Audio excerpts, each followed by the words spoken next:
866-767-0620. On your radio at 620 CKRM and online at sportscage.com. Welcome to the all-new Sports Cage on this Monday for Kellen Solar. It's Barney Schenker, going to be joined by a number of different people over the next 3 hours and hopefully joined by you. If you're out there watching on Radioland, thank you very much, 620 CKRM. Now you can watch us on X and on YouTube. Sportscage.com is where you go for that. Coming up in the program today, Dave Thomas. The Riders are on a bye week. What happened in Winnipeg? I'm sure a lot of you have comments. Fire them away. We want to hear them on the Capital Ford Lincoln text line 936-6262. Regina Rams, they're 2-0. They defeated the U of S Huskies. It's been a while, Stain style, since they've done that. We're going to talk to the head coach of the U of R Rams, Mark McConkey, here in hour one. Hour two, Ryan Pollock's going to join me to co-host the last 2 hours of the show. I'm sure he's got some comments on the Saskatchewan Roughriders loss in Winnipeg on the weekend. We're also going to be joined by former Saskatchewan Roughrider Scott Schultz. Schultzy's going to give us the rundown on what he thinks of that Miles Brown hit. In hour three, it's Monday. That means it's double talk with Darian Durant. Really curious to get his take on a number of things from the weekend, the game, the play calling, where the Riders stand coming out of this bye week. And then hockey, our last WHL camping moment with voice of the Regina Pats, Dante DeCaria. He is going to join us to end off the show in hour three. Well, we are where we are, Rider Nation. We lost the Banjo Bowl. I got to tell you, listening to the call-in show on Saturday, there was a couple that stand out. The one was, and I can't remember the gentleman's name, that the CFL is scripted. They might as well call it the WWE. I don't even know where to go on that one, but that one stood out, and I'm like, do you seriously think that group of men were following a script to lose that football game? 936-6262. Chris Mazurek is joining us. Dave Thomas as well. Let's bring in the crew. I think Dave's there. I know see Maz on the video feed. Maz, are we in trouble? Nah, we're gonna hear that we hold our own destiny. It's our, what comes out of this bye, the Riders control their own destiny. Were we really thinking that they were going to pull out this Banjo Bowl? When it was 10-0, I was incredibly worried because the past few years the game was over in the first quarter and that we weren't going to be able to stop the bleeding.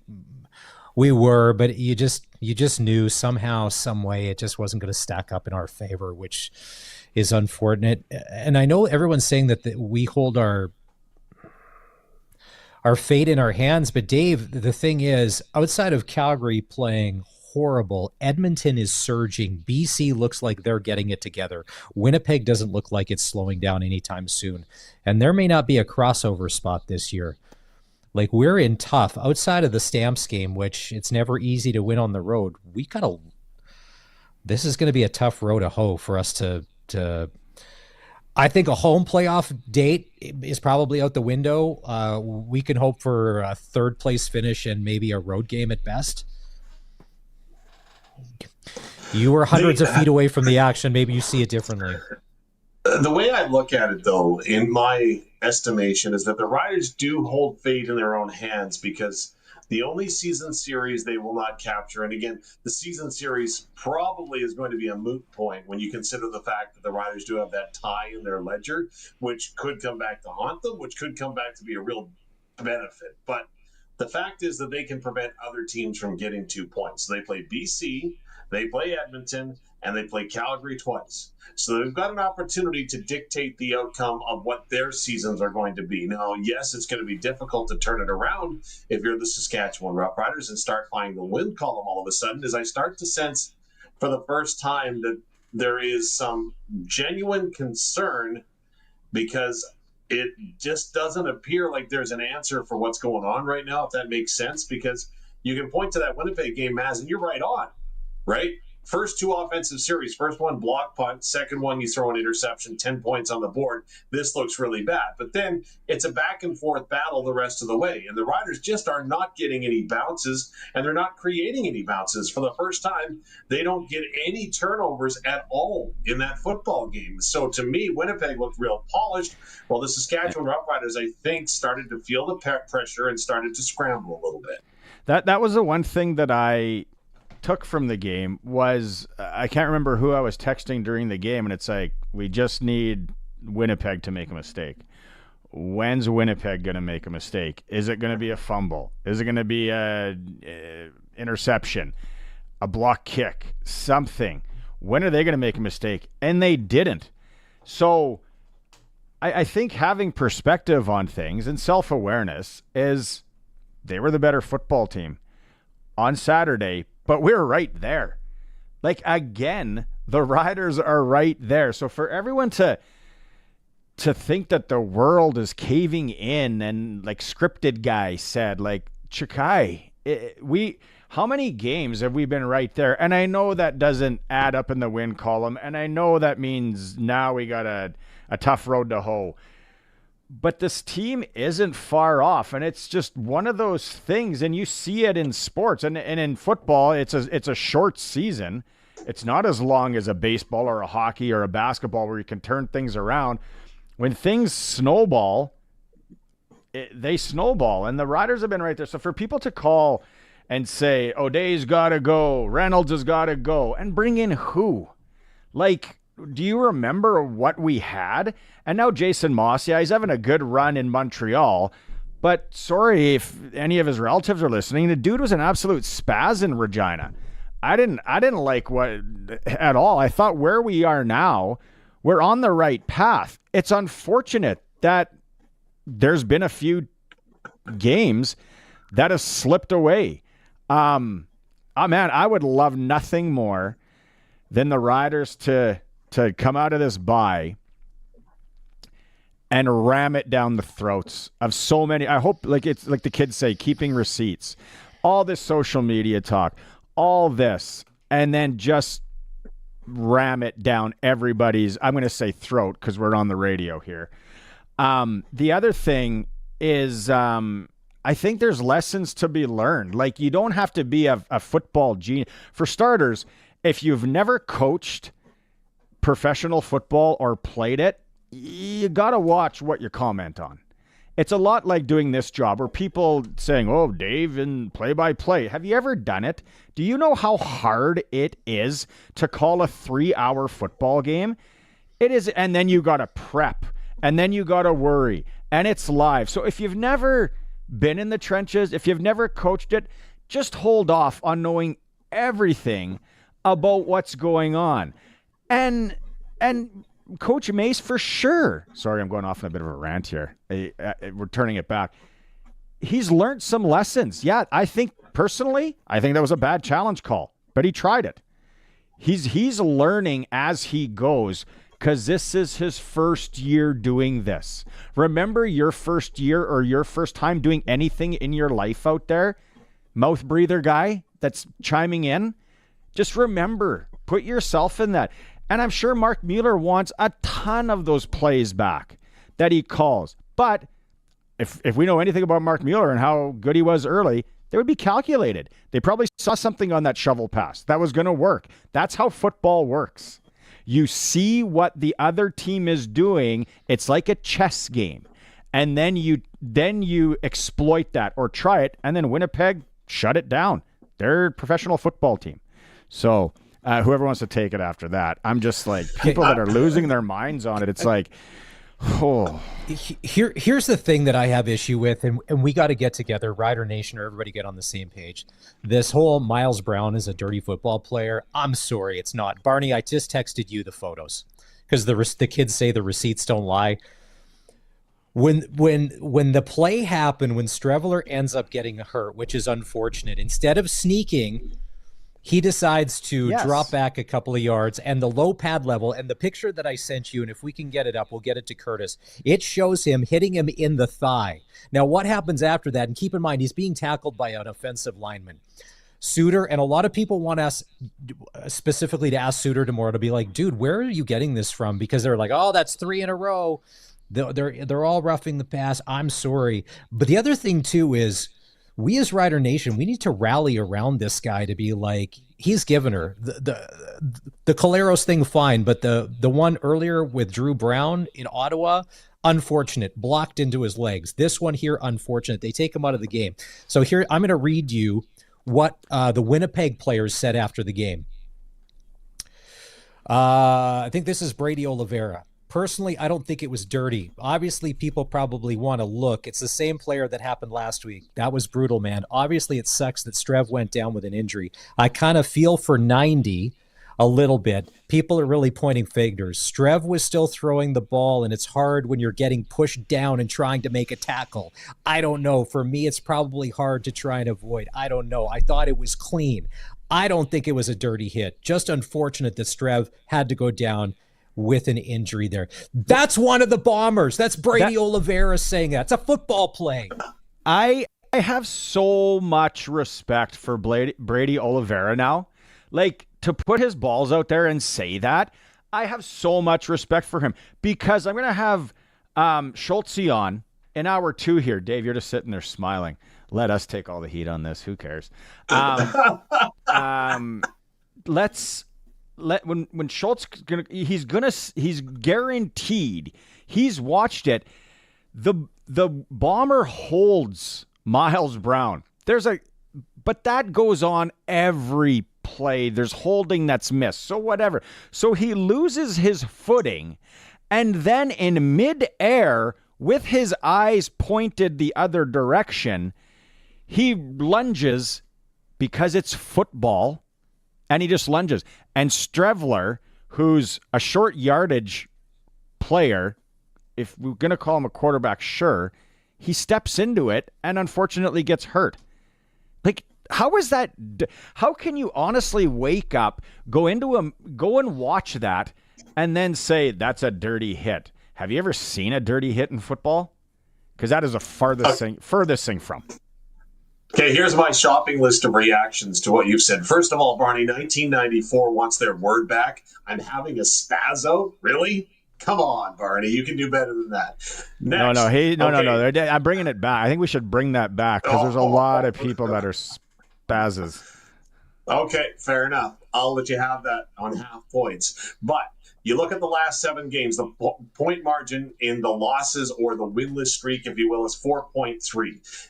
Again, it's time that the team goes ahead and takes accountability and turns it around. That's what you heard quarterback Trevor Harris say at the end of the ball game. That's why I expect a lot more focus when they come back and results-oriented. I'm not saying they weren't there. I'm just saying that this team has had enough, and they're frustrated and they're upset. The next point that's real quick to throw in on what you're talking about when it comes to Miles Brown and the people that are criticizing his character, he stood in front of the media last week, and I give him full credit for doing that and answering every single question, because his character was called into question by people outside of the organization and fans across the league. You need to know what this young man is all about. He helps and he coaches and he mentors youth in the offseason. He is not a dirty guy. He is not out to injure. It is a bad circumstance that he found himself in, getting tackled, where you can see him, again, in my opinion, lifting his shoulder to go above the knee, which he hit. Strevler was in a bad spot, backing up, right? He was retreating as he threw that ball, which caused his knee to buckle a little bit, and, of course, adds to the bad misfortune of the situation. So, end of the day, if you had said when the schedule was drawn up that, hey, we're going in for the Labor Day rematch and we're going to be within a score of the Winnipeg Blue Bombers, who appeared in the last 4 Grey Cups, what would you say? A lot of people would say, you know what? That's not too bad, huh? And I would think that that's the way you have to sell it. Unfortunately, it's the lead-up that kind of dictates the way that we feel at the end of this one. I don't even know where to start see it. on the people chiming in here. We've got it posted. You can see the picture. It's not. Okay, so Winnipeg Blue Bombers said it wasn't a dirty hit. That's what I don't get. I think Yeah. I really want to talk to Schultze and a guy that's been there, that's done it. I don't want to comment on the wiring job in my house because I'm not an electrician. I don't know how they did it so that'd be stupid by me. So Schultze will come on. Here's a question, and Maz, you probably want to tackle this. And we just got a text message in about Reynolds and O'Day. They got to go. Okay, why? Why? Like, O'Day just brought in a mountain of a man last week. He's out there trying, like, these injuries that have come up to no fault of their own. And I could see if we were losing games by 20 points, 25 points, 30 points, and the give a rip meter was like not there. It's there. And then what are we going to get rid of Reynolds for? Like, what's our merchandise sales at this year from the Obsidian Green? That's a pretty good move. That's his move, people. His move isn't to play the offensive line. I don't understand why people like because it's easy. Because it's the easy out. Okay, and the other thing too, Dave, that punt return, that Roland Milligan was held all the way down the field on that they don't call a flag on, which is all over social media. We can't catch a break. If we get that, maybe it gives us better field position. Like it's just not happening. When you're on your 13th offensive lineman, I don't care who you are. If it was Rick Campbell in BC, if they were on their 13th offensive lineman because they had 6 guys on the 6-game injured list and they're playing number 13, they probably would be having struggles too. One of the calls to the post-game show that kind of made sense. I love anybody that drinks and phones radio shows because I've done it. It's awesome. But this was a good point. Shea Patterson was 2-3-1, correct, when he came in, and Trevor Harris is 0-4 since returning. Should they not have a package for Patterson because he is a threat to run, much like they have packages for Streveler and like with a lot of the other teams when they bring in the quarterback? It may give the defense have to pay attention, and it's a different look. I don't think that's a bad idea. I think just having Patterson sitting on the bench cold, bring him in. Who knows? Maybe that's sometimes the spark that we need because he's played well. You can trust him. I don't think he's a liability. And at this point, everything should be on the table and up for discussion. I believe it is. Absolutely it is. But here's the problem. Now, first and foremost, let's go back to the original thought with the offensive line, right? On our 12th offensive starting lineman this year, right? If you were watching the NFL yesterday, you saw how the Dallas Cowboys absolutely destroyed Cleveland, who didn't have 2 tackles. We're on number 12 on our offensive line, and there's got to be a lot of kudos that goes out to Jeremy O'Day and his crew for finding guys that can come in and plug and play and not be giving up the league lead when it comes to sacks. There's still a way that Trevor Harris is staying upright. Now, I don't dispute you. Again, you'd look for every single opportunity and play to a player's strengths to give you more opportunities to be successful, and maybe that is Shea Patterson. But for Trevor Harris, what more do you want him to do? Again, his quick release is benefiting the offensive line, which is like a quilt, right? Patchwork right now. But again, anything, I'm sure every opportunity and every avenue is going to be explored, but I definitely don't hang this on Trevor Harris. He'd like 2 throws back from that last game for sure. But again, his quick release is going to be more beneficial, I would suggest, for the team than Shea Patterson right now. And again, this is not a knock on Shea or Harris at all. Yeah, like I think the package thing is, again, just as a passive fan, could be an option. But then let's remember, you're throwing in a guy cold or somewhat cold, unless you're doing it all the time, which then Harris is going to be out of rhythm, which is you don't want. And then the people on the other side of the field are professional football players as well. So you don't think they're going to adjust when they see a package come in? It's not like we're going to catch them right by surprise and be like, oh, look who's here. It's Ruben Mays from 1986. We didn't know he was playing. No, like that's not how it works. There's game planning. Like you look at Trevor Harris. I look at the Labor Day game when he marches that team down the field against that many defensive backs. It's just not something that a lot of quarterbacks can do. I think he would want this game back. And again, maybe Mark Mueller, he would want that last throwback that he hung up there. What's the guy's name that intercepted it from Winnipeg? He made a great play, but he bails on his coverage. Yeah, he bails on his coverage, which is risky, but it's a risk-reward thing. So Harris would probably want that back. I thought he was going to nickel and dime it more, hitting those dig routes, the slants that he does. That floater to the outside, I was like, definitely wants that one back.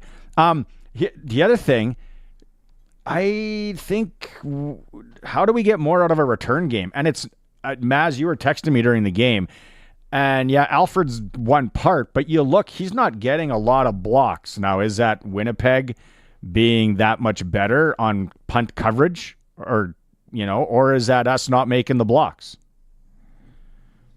I think a lot of that goes to Sheehan. A fantastic job of spotting the ball. That's what the punters in the CFL do right now, is they place it better than ever before to limit those returns. And if you look, it's right across the board, right? There's not a lot of return plays, as guys aren't just kicking it into the middle of the field anymore, right? So you look where Mario Alford gets it. It's always between the numbers and the sidelines. So his opportunities are limited right there. That's a really good point, Dave. They're basically putting them in a living room of the football field, right? Like, yeah, the punters are so good. That's a fantastic point. And now he's only got so much to work with, and it's like the old angling drill you do. They're angling in, and they're basically putting them a rumpus room, if we want to use something from the old school, because my spaz thing didn't go over very well. Yeah, and it's funny, and there weren't a lot of penalties in the game on Saturday, but the few that we did take seemed to cost us at the wrong time, and there were a couple on returns, and that 10 or 15 yards and that field position, it's just too valuable, because Winnipeg that defense is just that good, and it doesn't take much. What do they say? Willie Jefferson is 6'7", and with his arms out, like the wingspan is over 7 feet. And he knocks a ball down, all of a sudden it's 2nd and 10. And then you're 2nd and long, and then the Winnipeg defense can pin their ears back. And you can't run the ball, and it's a whole different game. How about that, Dave? You've probably seen it with your kids or coaching. If you can run your running back out on a wheel route or an up and out on a linebacker, that play is so money. And Hickson, it went right through his hands. That's scheme. So that's Mueller saying, hey, that's there. That out and that wheel route from Hickson is there. And then that's it. It's not the easiest ball for Harris to throw, because you got to put touch on it, and it's short, and Hickson drops it. So like people are texting in on the Capital Ford Lincoln text line 306-936-6262, and they're saying we got to score more points. Really? Okay, yeah, everybody knows that. They're not sustaining the drives. And that's where I'm not gonna be here know-it-all. I don't know if that is the defense we're playing. Now tightening it up, like the old bend but don't break, Bill Belichick style. I'm wearing my New England Patriots shirt for anyone streaming, because this might be one of the only days I could wear it all year, because they won. And there ain't gonna be many. But is that us as an offense, or is that the other team just being one step up on us defensively? I don't know. There's the razor-thin margin right there, though. What's that? The razor-thin margin is right there, right, that you explained. And just to go to that Frankie Hickson play and the intricacies of it, if you go back and think about it, that's all film study. Mark Mueller was able to go ahead and recognize exactly the formation that he got when he could exploit that, when he'd have running back on linebacker in the flat and down the field. So he was able to draw the coverage to the middle of the field to allow Hickson on that wheel route to, again, out, up, and around. And Harris put the ball there. And again, that's the razor-thin margin right there between success and unsuccess. And I would say, after watching the game and then rewatching it, credit to the Bombers and Buck Pierce. They killed us on 2nd down throwing to the running back. There was always that outlet pass there that seemed to get them. If they needed 5, they got 6. If they needed 10, they got 11. Again and again and again, that play was always open, and they went to it. And they were content to get 6 yards, 9 yards, 10 yards. It didn't have to be the Kenny Lawler shots down the field, and they did take some of those, but they just methodically. And I think a lot of us knew, there was no way that Brady Oliveira was only going to be getting 42 yards again in a game, and they got him in early. They got him in the run game. They got him in the pass game, and they just killed us on second down. And they was like the death by 1,000 cuts, and for whatever reason, we couldn't stop it. Let's Colson saying we got Glenn on the line. Let's put Glenn in. Glenn has something to say about the 2-quarterback system. Glenn, thanks for calling. Fire away. Yeah, I'm just listening to you folks, and I know you're talking about momentum, whether you put one in, other one out. And I'm dating myself, of course. I'm going back to the Barnagel days when, we had Joe Barnes and John Hufnagel. That combination seemed to work pretty good back and forth. And I'm not saying it's the answer, but let's try it for half. I mean, the last 7 games, we haven't had the answer. So nothing ventured, nothing gained. I don't know. What's your thoughts? Yeah. Thanks for the call. So you're saying, like, rotate them? Not put them on at the same time. I don't know if you remember back when we had Joe Barnes and John Hufnagel. We had both of them, and they were nicknamed Barnagel, and that's what they did. One quarter this guy would come in. If he was having a tough series, boom, the next guy come in next round, and then back and forth. And it seemed to be successful. If one guy was just maybe not on that day, or the defense goes, "Oh shoot, we got this guy coming now. What did we learn in practice about him?" I don't know. Yeah. That's the answer. I'm just throwing something out there. Thanks so much for the call, Glenn. Good point. I don't remember that, but I know what he's talking about. It's like the old 2-goalie system in hockey, right? Back and forth, back and forth. Is it worth a try? For sure. Not now, though. Like in May. So Glenn, he does bring something up that maybe it's worth a look. The only other thing that I would maybe go on, even the Tom Burgess, Ken Austin days, like so much has changed in the sport from those days. Athletes are so much better in any sport now than the 80s, than the 90s, than the 2000s. So the other thing is athletes have way more, I feel, attitude now. So if you're pulling a guy out and you're not playing him, you're going to hear about it. And he has every avenue now to go after you. And then you got disgruntled player. You got the locker room divided. You got all that. So in 2024, it's a lot different. I don't mind that. Back in the day, like probably a whole different time. Guys are showing up hungover. Play him. I don't want to play. But it's just, I think you would never get 2 quarterbacks on the same page. You would have one that would be pissed.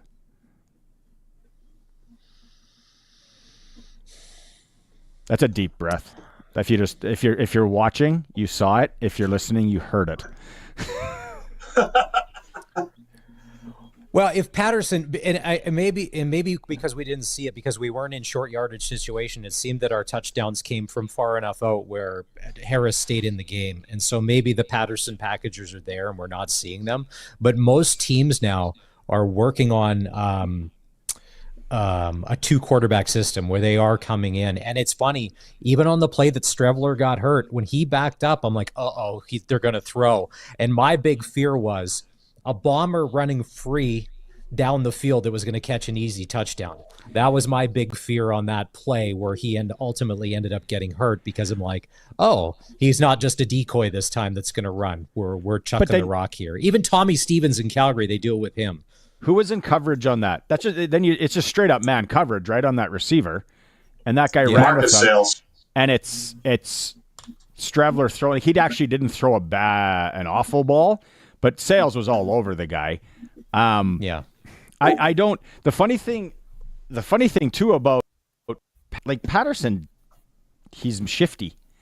So do you put him in and maybe run like the old school option play? Does he give you that? He gives you the run, pass, run option for sure.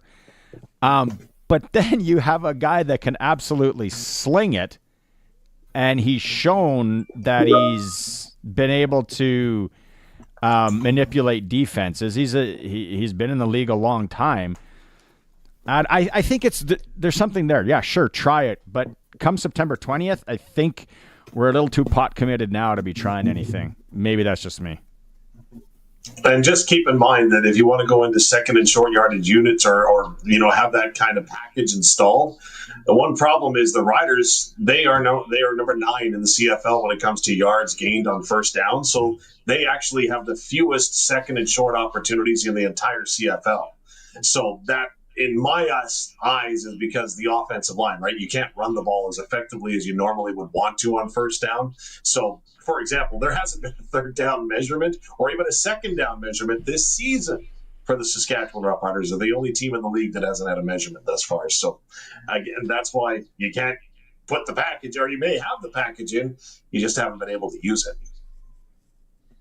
There's a lot of text and if messages. we think back to this time last year, what were our problems that we were complaining about? We were giving up the most sacks in the league, and it seemed at times the team quit. Well, here we are a year later. Sure, we're not getting the wins. The sacks magically, and someone said credit Edwin Harrison. He must be the O-line whisperer to get a strange group of 13 men to do a job that normally 5 or 6 do. And the team doesn't quit. The team does not quit. And last year we were begging for, could we just get somebody to play O-line? And it looks like these guys quit at halftime. And careful what we wish for, right? I mean, Logan Ferland. I would love... Like Logan Ferland. Hey, now you're playing here. Now you're playing here. It's like Micah Johnson playing both sides of the ball.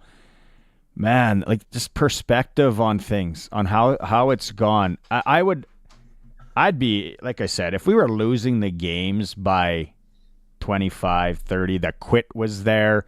You could tell they didn't want to play for each other or for the coach. I don't get that at all. It's razor thin, like Dave said. Before we go, can I just change the subject? I know you got a clutch performer coming up, but I just want to give my clutch performer of the Labor Day rematch weekend to Larry Thompson, the new owner of the Edmonton Elks. I don't know if you boys saw this or not, but he's the owner of the team. So they gave him the keys to the fire engine in Edmonton, and he goes ahead and he takes a wrong turn and drives right into the Calgary Stampeder bench. And anytime that you can throw a team off that much, where the head coach and general manager of the opposition is chasing you down the sideline in a fire engine, I think you got to do it. He reminded me of like Uncle Leo when he got caught shoplifting. I'm old and I'm confused. It was a sack piece. Clutch performer right there where the owner throws off the entire opposition. Dickinson was so mad. You could just all game he was rattled, and things aren't going well for them in Calgary. And please don't get it together by you can get it by the September 21st, but not by the 20th. Man, that they just looked like a bad football team that night. And if Larry was already, it's his team, he can play all the head games he wants. That was beauty. It was. He came around that corner, and he came around the corner towards the bench, and 4 lanes went into a 2-lane pleasure cruise, just like Kramer's piece of the 101. All right, Dave, have a good one. Thanks for coming in. Let me vent. I'll think of another word for you the next time you're on. Another good 80s or 90s word. Maz, are you going to stick on? We got head coach of the Regina Rams, Mark McConkey, coming up. If you're listening on the streams, thank you very much. And as always, we're on the home of the Saskatchewan Roughriders, 620 CKRM. The all-new Sportscage is brought to you by Sherwood Co-op Liquor Stores. Now open in Harbor Landing and Rochdale Boulevard. What type of vehicle should you use for a fall hayride? I bet you're going to be punny. An automobile? Ugh. Whatever type of vehicle you drive, fuel up at Sherwood Co-op gas bars. As a member, fueling up means sharing in the equity. Buy a car wash or some snacks from the C-store. It's like putting money in the bank. You better believe it. Sherwood Co-op gas bars. We are members. We are owners. We are Sherwood Co-op. The ball is snapped, he scans the field, he's going deep. What a play! Rider fans, make your own great play by going to riders5050.ca. You can now buy tickets for every game, home or away. And don't wait for the last minute. Get in on the amazing early bird prizes. Everything raised is used to support minor football in Saskatchewan. Support a great cause and just maybe score a big win. Get your tickets today at riders5050.ca and go Riders! Sponsored by ISC. In town, at the cabin, or on the farm. Only one rural internet provider brings you a whole home solution. Access Rural Internet now offers download and upload speeds up to 350 megs for one low price. Plus, keep entertained with Access Next TV Stream and keep an eye on your home and property with Access Rural Security, each for just $14.95 a month extra. Get more from your rural internet service. Visit myaccess.ca today. Sask Lotteries has 50 years of winning behind us. And you know what that means? Lots of winning numbers. Numbers like over 1,200 organizations funded and 12,000 plus groups supported. $6 million given away annually in community grants. And the winningest number of all? $1.4 billion given back to the people of Saskatchewan through sport, culture, and recreation. And we're just getting started. Help us grow the next 50. Learn more at sasklotteries.ca. The largest selection of pre-owned trucks and SUVs is at Capital GMC. The GM Certified Truck Sale is on right now. Over 170 pre-owned trucks and SUVs, GMC, Chevy, Fords, Rams, Toyotas, gas and diesel, available at the lowest prices. And all GM Certified vehicles come with roadside assistance and a 150-plus point inspection. The massive GM Certified Truck and SUV sale at Capital GMC on the corner of Rochdale and Pasqua in Regina. CapitalGMC.ca. Christmas with Johnny Reid, December 12th at the Connexus Arts Center. It's my kind of Christmas. Catch Juno Award winner and multi-platinum selling recording artist Johnny Reid live on stage in a joyful celebration of holiday spirit, sharing personal favorites, cherished classics, and inspiring stories to usher in the holiday season. Sounds like Christmas with Johnny Reid, December 12th at the Connexus Arts Center. Get your tickets at connexusartcenter.ca. See you at the center. With over 380 conveniently located card lock locations, Co-op offers the largest card lock network in Western Canada. Count on us to keep you fueled 24/7, right from Vancouver Island, British Columbia, through to Thunder Bay, Ontario, and all points in between. Welcome back to the all-new Sports Cage. Connect with the show. Call 1-866-767-0620 or text 306-936-6262. Thanks to everyone who's texting in. We're going to get to those in a bit. 936-6262. Yes, a lot of comments still on the loss in Winnipeg on Saturday and what we were talking about. It's Barney Shinkrick and Chris Mazurek here. On the good news front, when it comes to football, we're going out on the Western Pizza guest hotline, and we are joined by head coach of the 2-0 Regina Rams. I know it's only 2-0, Mark McConkey, but it's got a pretty good ring to it. Yeah, it definitely does, for sure. I mean, we're taking it 1 week at a time, but to start the season off 2-0 is it's been pretty good so far, but we got a lot of work to do. When you go into that Huskies game, obviously you guys are coming off a win against the Dinos. They're coming off a loss against Manitoba. I talked to Noah Pelche before last week. The confidence was there. Like, this wasn't some monumental task that you guys couldn't beat the Huskies, even though you hadn't done it since 2017. Did the game plan go as expected, or did you guys have to change some things on the fly to get that W?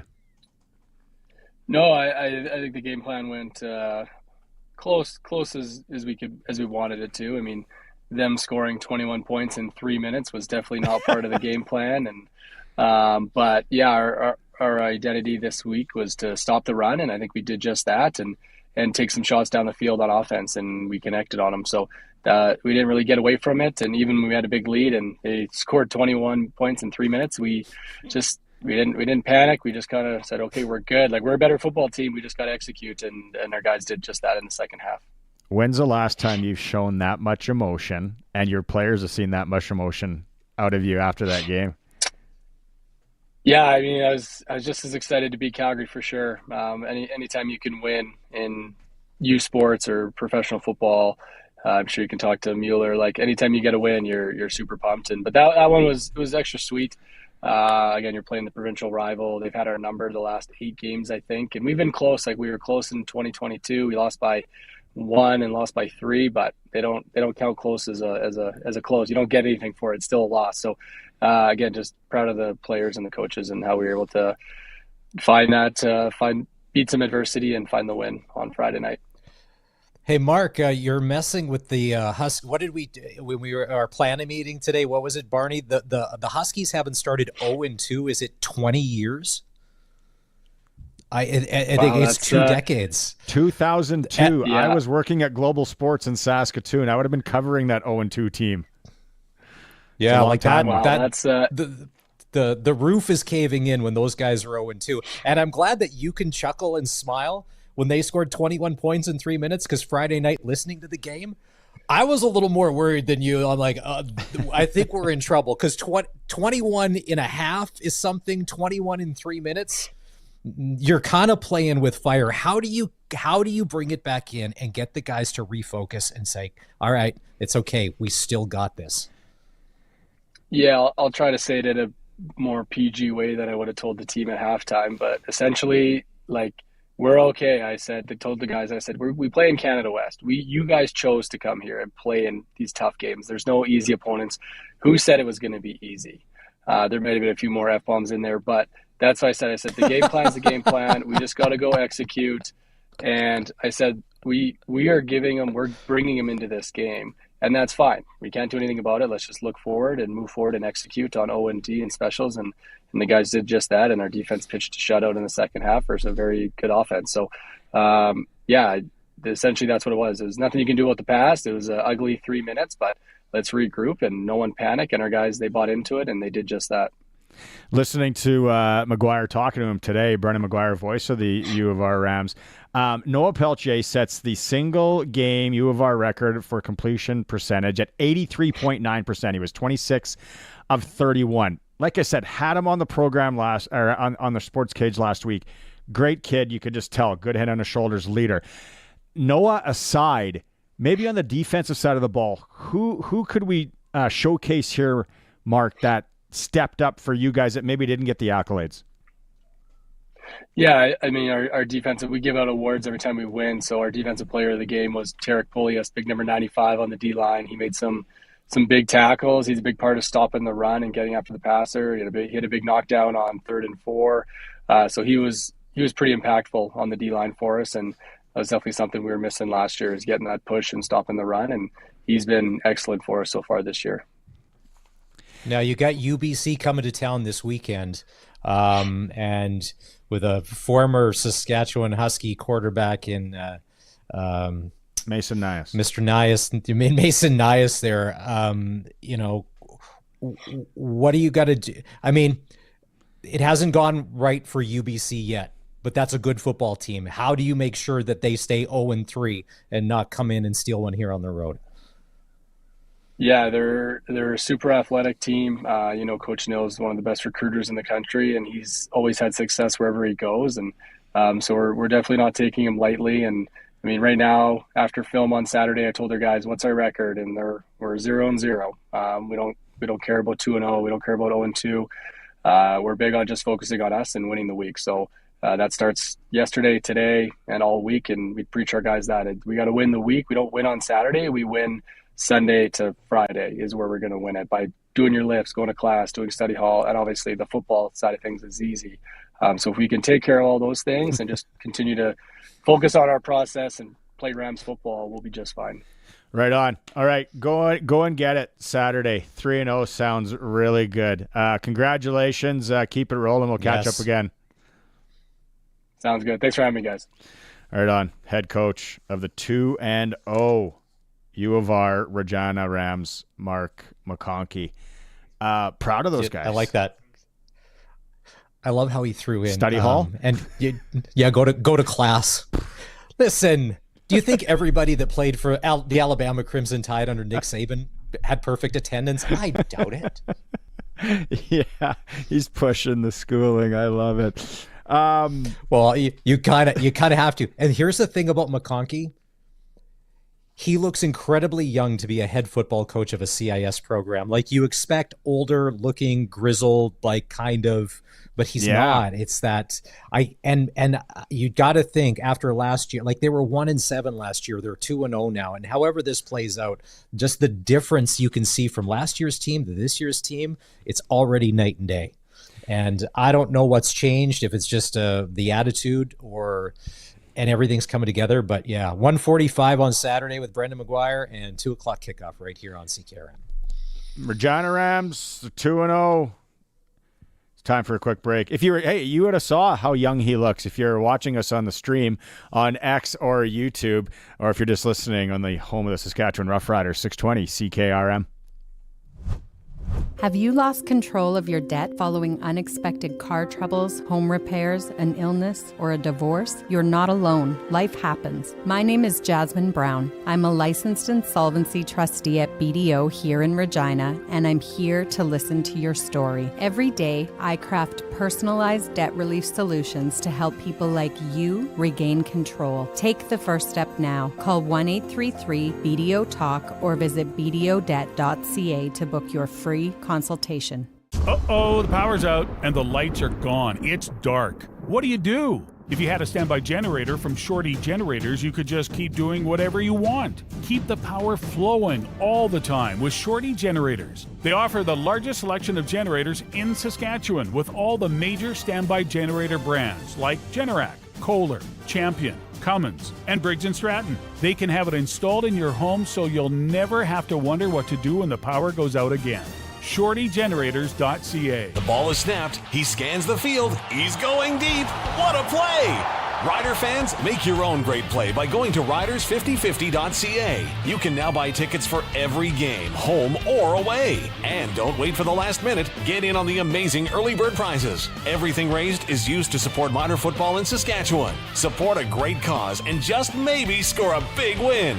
Get your tickets today at riders5050.ca and go Riders! Sponsored by ISC.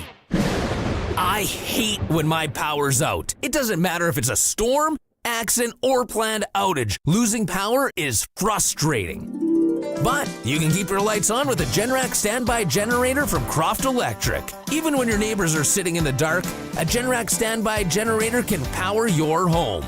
Don't let power outages ruin your day. Get your home a Generac standby generator from Croft Electric. Financing now available. CroftElectric.com. The all-new Sportscage. Watch our live stream at sportscage.com and on the radio at 620 CKRM. I know Dave Thomas threw out a clutch performer, a little rando clutch performer earlier, but I'm going to give the real deal here. It's for Nick Service in Emerald Park, your local Massey Ferguson, Challenger, Rogator, Gleaner, and Fent dealer. You call 781-1077. It's not a specific person, Maz, but clutch performer to everyone that participated in the Queen City Marathon in Regina yesterday. I'm taking my kids to football at the rugby club, and I just bravo to everyone that ran in that. It was hot. And then there's like even the relay portions and stuff. I went for a 3K run this morning, and I honestly felt like I ran to Drumheller. It was so just good job, everyone that was in the Queen City Marathon. You ever ran in a marathon? No, but I have ultimate respect for anybody that does. My wife has run, I believe, in 4 marathons. Oh, her name's Abby. So here's the bar in our house, and she sets it. Here's where I'm coming in. All of it. Yeah, and she's ran it, and in good conditions and in bad conditions, and it's hot and it's been cold, and I don't forget the running of the race. Like McConkey just said, you're going to win Sunday to Friday. It's all of the training, the 12 to 13 weeks leading up. It's that random Tuesday night when you're like, oh, I got to go run 13K tonight because I got to, I'm building and I'm building. And I'm like, oh, man, yeah, what did they call you it? than me. Yeah, training. Well, it's training. Training? There's like, what do you call it? A training? I don't know. No, I thought they you build and you get up you to do. that. There's a 42 kilometers. Yeah, 26.2 miles. It's 42K. I don't even know if I could rollerblade that, let alone run it. And I'm being dead serious here. Like, I know. Just good job to everybody. And it was like 30 some degrees here, sunny, no shade. Good on you. Everyone that and ran also in. to the volunteers on the road as well, the people that are handing out that are running the race, that are handing out this fruit and the snacks, that are part of the medical team and all of that, because it takes a lot of volunteers to put on the race. And the other thing too is, yeah, sure, the fastest people are going to finish in 2.5 to 3 hours. There's a lot of people that are going to finish in 5. They cut it off at 6 normally, but those people have to stay out there, and so yeah, kudos to you. Good job to all the volunteers. Queen City, it was sold out again. Queen City Marathon. We're a big supporter of it. Did you see earlier today, Darth Vader died? James Earl Jones, the voice of Darth Vader. Did he pass on? Yeah. Wow. No, I didn't see that. But we got to go to news. Yeah, no. Maybe they'll have it in news. See all their Sportscage. Oh, Colson's looking it up. Yeah, it's true. It's legit. He found it. Oh no, it's legit. I saw a million posts on it. I wanted to get in how I don't have time to say I would much rather watch the Dallas Cowboys blow out the Cleveland Browns than watch a minute of Seattle Seahawk football in a close football game, because I don't know what it is. I just don't like watching the Seahawks. Deshaun Watson is hot garbage. I feel sorry for Browns fans. It's All New Sportscage. If you're watching us on the streams on X or on YouTube, and as always on 620 CKRM.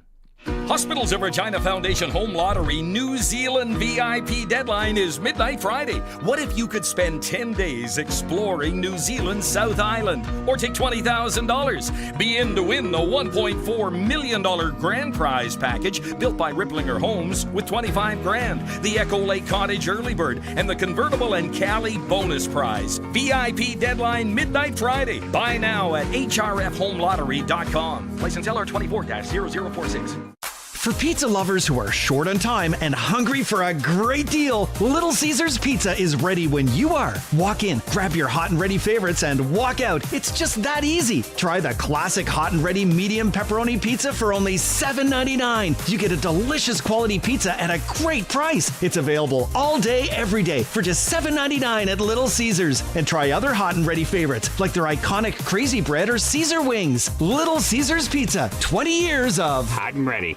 With the success of the recent Apollo space flights, man has been brought another step closer to the moon. Aboard these flights, 3 astronauts, and with them, top-of-the-line smartphones with all the latest features. Houston, we've got no problem at all. We're loving these smartphones that we got at Echo Sound, your SaskTel authorized dealer. Echo Sound, your SaskTel authorized dealer's biggest role isn't in the space program. It's right here on Earth, in Fort Qu'Appelle, or online at echosound.ca. Patterson Liquid Systems. Expect the best. For 45 years, Pattison Liquid Systems has served the agriculture industry and now carries the largest inventory of banjo fittings, pumps, spray tips, and hose on the prairies. With trusted brands like Honda, Banjo, Hypro, John Blue, T-Jet, Wilger, Raven, and Flowserve. Trust Pattison Liquid Systems. See them at their headquarters in Lemberg or visit liquidsystems.net. Fall is here and the water is fine. Water Vision Pool and Spas in Moose Jaw is your one-stop destination to relaxation. After a busy summer, the showroom is now fully restocked with hot tubs and accessories. In stock right now, brand new hot tubs starting at only $97.50. You won't find a deal like this anywhere. Once harvest is over, it's time to relax in your brand new Hydro Pool hot tub from Water Vision in Moose Jaw. Get in today while the selection is at its best. The water is calling. Maybe you should answer. Water Vision Pool and Spas, High Street, Moose Jaw. The early bird deadline in the Roughrider and Children's Hospital Foundation's lottery is this Thursday. Turn your summers into epic adventures with the Hello Lake Life Prize, featuring a GMC Hummer EV and Sea-Doo Switch pontoon boat, or take $235,000 cash. Plus, there are 10 incredible grand prizes, including your best chance to win $1 million. Hurry, early bird deadline is this Thursday. Help Saskatchewan kids. Get your tickets now at riderschildrenslottery.ca. Lottery license LR240034. Please play responsibly. This summer, if you're thinking of a new building, think Olympic Buildings. They're engineered from top to bottom to be better than the rest. Strength, solid design, and impressive good looks are all standard on an Olympic farm building. Visit olympic-buildings.ca. It's 4 o'clock. Good afternoon. It's mostly cloudy and it's 33 degrees in Regina. I'm Corey Atkinson from the Harvard Media News Center with 620 CKRM News for Sherwood Co-op Liquor Store. Now open in Harbor Landing and on Rochdale Boulevard. And by Mercedes-Benz Regina, for those who can. Mercedes-Benz-Regina.ca. The NDP are promising to put a pause on the provincial gas tax if they form government this fall. Now today, we're announcing not only that we'll suspend the gas tax for 6 months, saving you 15 cents a litre. We'll do that on day one. NDP leader Carla Beck says the cost of living is continuing to go up and the Sask Party government has done little to help people who are having trouble making ends meet. Saving you more money every time you fill up your tank, starting midnight the day we take power. Other provinces like Manitoba and Alberta have dropped the provincial gas tax for several months. Beck and the NDP have promised no tax increases in their first term in office. That election hasn't officially been called, but it has to be held on or before October 28th. Education Minister Jeremy Cockrell was full of praise for the Saskatoon School Division, its staff, and the specific teacher who was on hand when a student set fire to another last week. Cockrell also talked about the school resource officer and how valuable they are in schools. As unfortunate as the situation is, and I know we've got people recovering from injuries, I can't help but think it could have been worse, and so I'm glad it wasn't.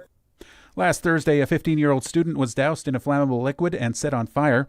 That student is in hospital in Edmonton. A 14-year-old student at the school is facing charges of attempted murder, aggravated assault, and arson. Moose Jaw residents are encouraged to share their thoughts in a new survey titled Priorities and Potential. That survey covers a wide range of topics, including city services, housing, and community safety. City Manager Maurice Carmichael said the survey results will help guide future decisions by the new City Council, which will be elected in November. The survey takes about 15 minutes and can be accessed on the City of Moose Jaw's website or app until September 29th. An acclaimed actor and voice of Darth Vader, James Earl Jones, has died at the age of 93. His agent confirmed that he died this morning at home. The pioneering actor who eventually lent his deep, commanding voice to CNN, The Lion King, and Star Wars worked deep into his 80s. He also had a memorable monologue in Field of Dreams. The one constant through all the years, Ray, has been baseball. America has rolled by like an army of steamrollers. It's been erased like a blackboard, rebuilt and erased again. But baseball has marked the time. In his career, he won 2 Emmys, a Golden Globe, 2 Tony Awards, a Grammy, an honorary Oscar, and a special Tony for Lifetime Achievement, among other awards. It's 4:03, and that was your 620 CKRM News. Weather is next. When you shop at Sherwood Co-op, you're contributing to your community while building equity and putting money back in your pocket. Others may claim to be local, but Sherwood Co-op is truly local. Rooted in your community for over 90 years. They're a proud Saskatchewan company who continue to support hundreds of community organizations each year. Like the Neonatal Intensive Care Unit at the Regina General Hospital and the Cancer Foundation of Saskatchewan. We are members. We are owners. We are Sherwood Co-op. Style. Performance. Upgrade your daily driver to the new 2023 Mercedes-Benz GLB 250. This SUV packs a punch with features that make a normal drive exhilarating. The ultimate in automotive luxury can be yours for $419 bi-weekly. The friendly and knowledgeable staff at Mercedes-Benz Regina will help you find the exact model you want. Take a test drive and feel the difference. Stop by for an award-winning experience at Mercedes-Benz Regina, recipient of the Star Dealer Award. And now it's time for your 620 CKRM Precision Weather Forecast for Linex Regina. Serious protection, killer looks, 1865 McCarra Street, and brought to you by Wolf Industries, your truck repair specialists in Grenfell, servicing all sizes of trucks, SGI accredited. Partly cloudy skies tonight with a low of 14. Tomorrow, not as warm and mostly sunny skies and a high of 23. And on Wednesday, partial sunshine through cloudiness and a brisk breeze with a high of 24. At this hour in Moose Jaw, it's cloudy. Winds are from the south at 17 and it's 34 degrees. Regina is mostly cloudy. Winds from the south at 21 gusting to 41 and it's 33 degrees. Get news and information anytime through the CKRM app or stream online at 620ckrm.com. Whether Smokey's after you or not, when you're on the road in your big rig, you're in a hurry to get to where you're going, and you need a part shop you can trust. Wolf Industries is the premium choice. They're your family-run truck mechanic shop with a full line of parts for big semis, with certified AC technicians for the hot summer. Stop in at their Grenfell location for all the parts and repairs you need. They're SGI accredited for safety inspections and have 24-hour emergency call-out. Wolf Industries, the best for your truck. 10-4. When you want the best for your truck, you want Line-X. Your truck has withstood the harshest elements Saskatchewan has thrown at it. Rocks, gravel, rain, sleet, and snow, and left with no chips, no rust. Line-X protective coating keeps your truck's bed liners, rocker panels, and bumpers looking like brand new. Don't settle for Brand X. Go with Line-X. It's serious protection. Come see why everybody loves taking their truck to Line-X Regina for their rocker panels, bumpers, and more. Line-X. Make your truck complete. 1865 McCarra Street. If it's happening in sports in Saskatchewan, we've got it covered. The all-new Sportscage. Be part of the show. Call 936-6262 or toll free 1-866-767-0620. On your radio at 620 CKRM and online at sportscage.com. Show's buzzing on this Monday for Kellen Solar. 35 years experience moving water from a dugout or well without electricity. Visit kellensolar.com to find out more for your livestock operation. The boys and girls in Lumsden will hook you up there. Ryan Pollock joining me for the next 2 hours now. He's going to be the co-host. We've got a lot to get to. Scott Schultz, former Rider, going to join us in about 10 minutes' time. Farhan Lalji a little bit later this hour, live from San Francisco. And, of course, in hour 3, Darian Duran. All right, RP, I was a little hot. I came in hot and the Rider game, the Rider loss, and where we are. And it's more people thinking they got all the answers. And Keep the text coming, 936-6262. I'm going to get to some in a bit. It's just not that easy. And I feel the margin on how, we're losing, it's not that far off. No, not at all. And I think that's the maybe the most frustrating thing for Rider Nation right now is there isn't a direct answer, and there isn't something clear cut right now. And in finding the solution with this team, it's a little bit of what are they? The optimist in me buys into the fact that they are a player 2 away each game. They're competitive. The culture from the outside looks fantastic. Coaching, leadership, all those things.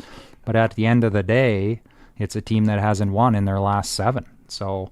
It's a little bit of a case of you are who you are, but I think a lot of us want to stand by this group and believe that they're not that far off, and they're a step away from turning this thing around, and with a lot of runway still ahead of them, and the opportunity in their hand to fix this. How many years were you there with the organization? 12? 9, 10 years. 9, 10 years. So you've been in there. You've seen the stress level that these guys deal with, and what they're going through. I think, Coach Mace would say, I would like some of these decisions back. Mueller would probably say the same thing. But we can't lose perspective that this is their first year. Like your first year managing the Royal Regina Golf Course, you're probably looking at things and going, well, I'm not going to do that again.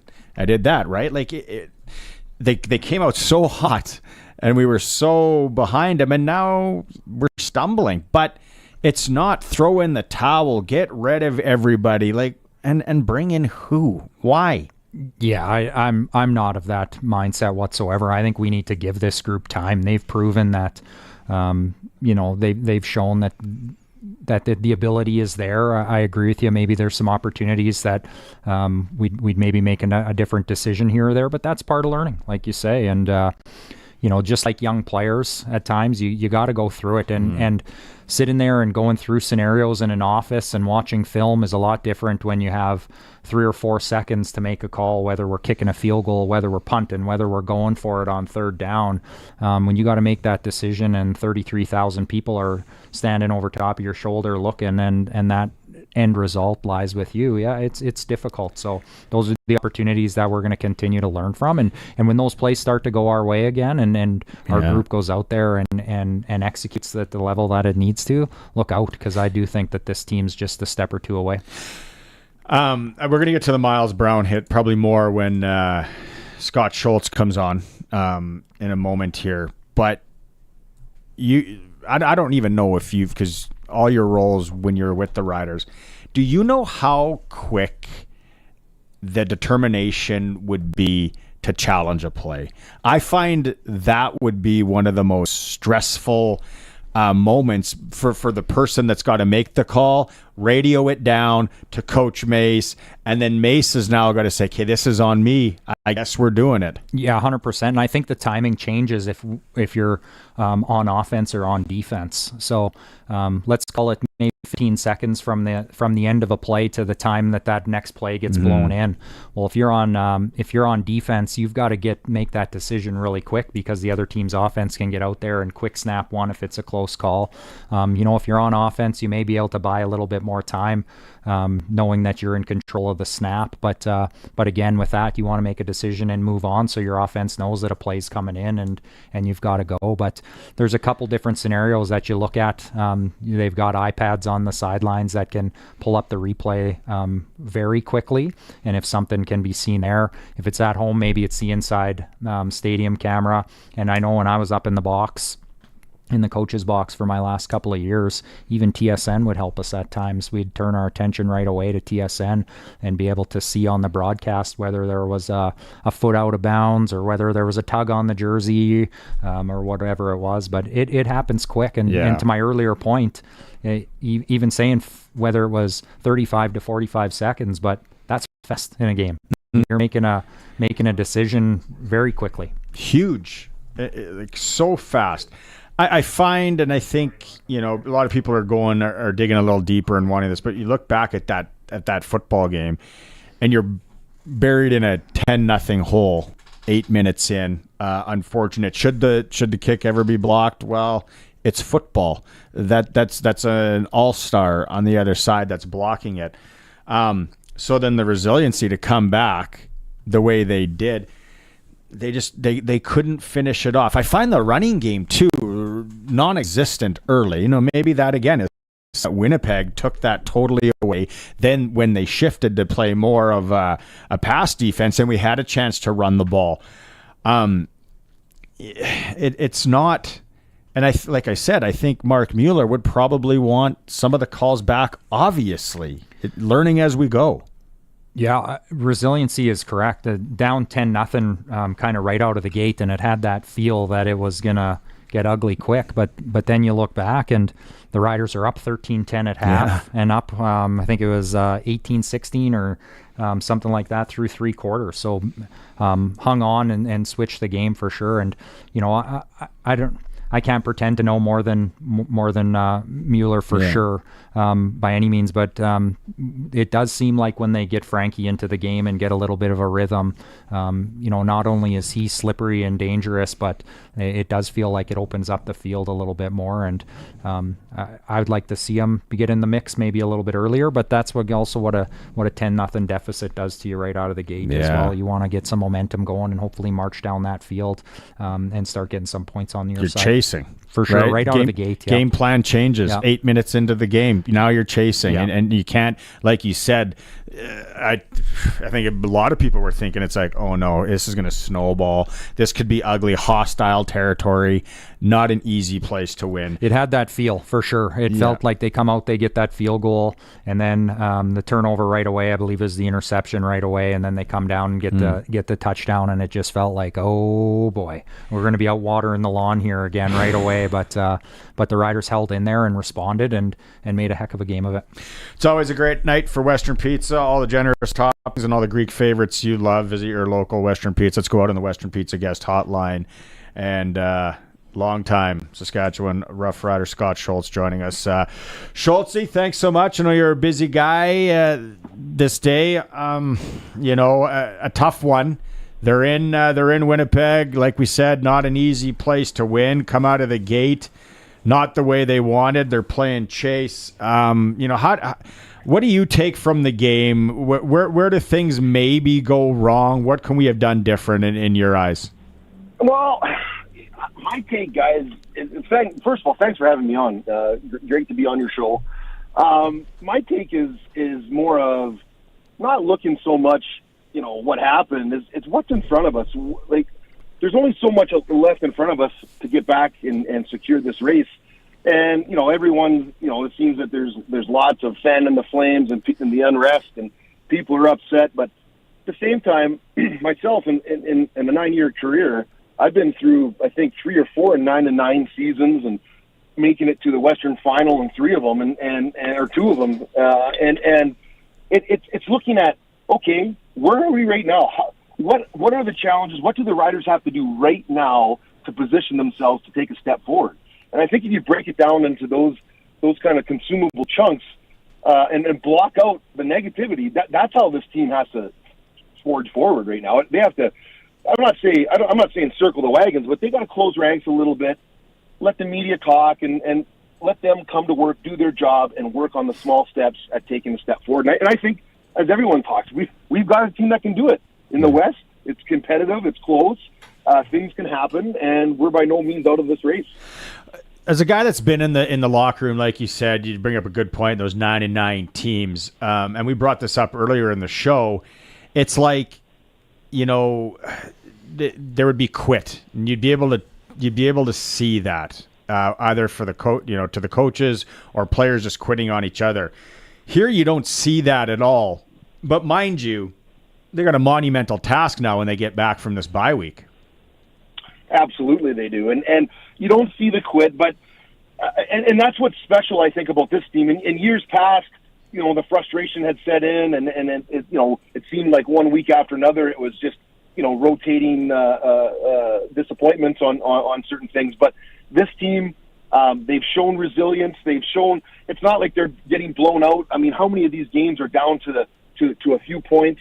And that's where the positives are. That's where, if you're really on your craft, if you really want to be in that locker room, if you want to be a pro football player, you want to keep your job. That was something that was driven into the teams that I was on, especially the Grey Cup team with Ken Austin. Even though it was a 12-6 team, I mean, they focused on compartmentalizing the small tasks that you can control in order to build them up on top of each other to take that step. And right now, that's what's in front of the team. There's so many things that they can tighten up and position themselves in to getting that first win. And there's your step to stepping forward and getting that playoff spot locked in. Schultze, RP here. Hey, you hit the nail on the head there with being so close, and reality is it's been a tough last 7 games for them here. But how do you go about that of staying positive and staying on top of things in order to keep that positive culture there and not let this thing spiral out of control? With 2 games versus Calgary, game against Edmonton still ahead of them, like you say, let's look at that runway ahead. But how do you keep that positive mindset during a time like this? RP, great to hear from you. And what I would say is that's where the magic of team comes in. That's why football is one of those unique sports there's nothing else like it. And in that locker room right now, there are the characters in there that can find ways to needle this forward, to keep it light enough, to keep it serious enough, to be able to, because I mean, let's face it, Roddy, RP, we've been in these situations and in the locker room where you see, and it is a fine line and the whole thing come tumbling down. And that's what the uniqueness of a team is. And like we've talked about, and like you guys have talked about, there's something about this team.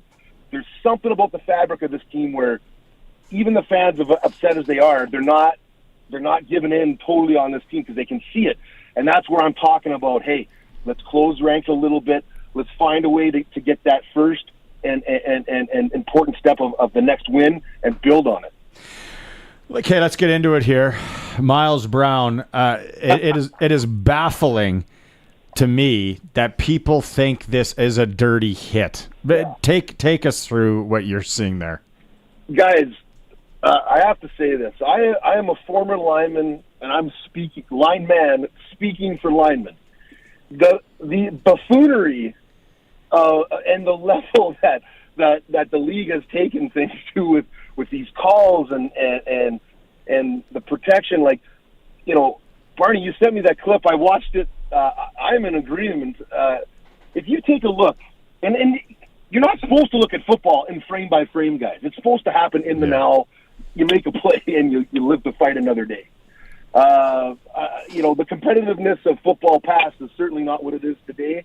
But this is what we're left with, and what I see is, a lineman coming through the line. There's initial double team. He fights off to one side. You can see he's clearly getting held across the front, and the takedown is on. The offensive lineman hooks him around his waist as he's being brought down, and then as you can see, frame by frame, the actual initial contact, his chest and helmet are well above the knees and into the thighs and waist. And only because he's pinned by the old lineman in a hold that his momentum stops like that, where he falls into the quarterback. And to me, there's no way that a defensive tackle that's at any level can stop on a dime, much less the pro level when you're that amped and his eyes are looking at his chest. I mean, he didn't know if the ball was gone or not, and so I just look. It's complete bogus. I mean, I look at these things, and you don't want to, you look at Wade Miller over there slinging all this mud, and hey, Wade, why don't you talk to your player about how to protect themselves? Everything's been legislated, and these are talking points from a Tom Brady talking about how his thoughts on football in general and in the NFL, and things are being legislated out.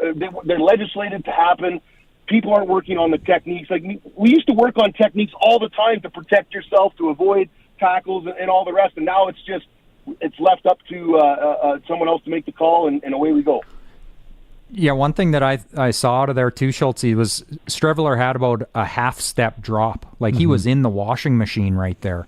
I know it's a quick play. He's trying to just pull it out and kind of catch the rider snoozing there, but there was no drop. He's right in all that traffic, and any push is just going to end up at his feet.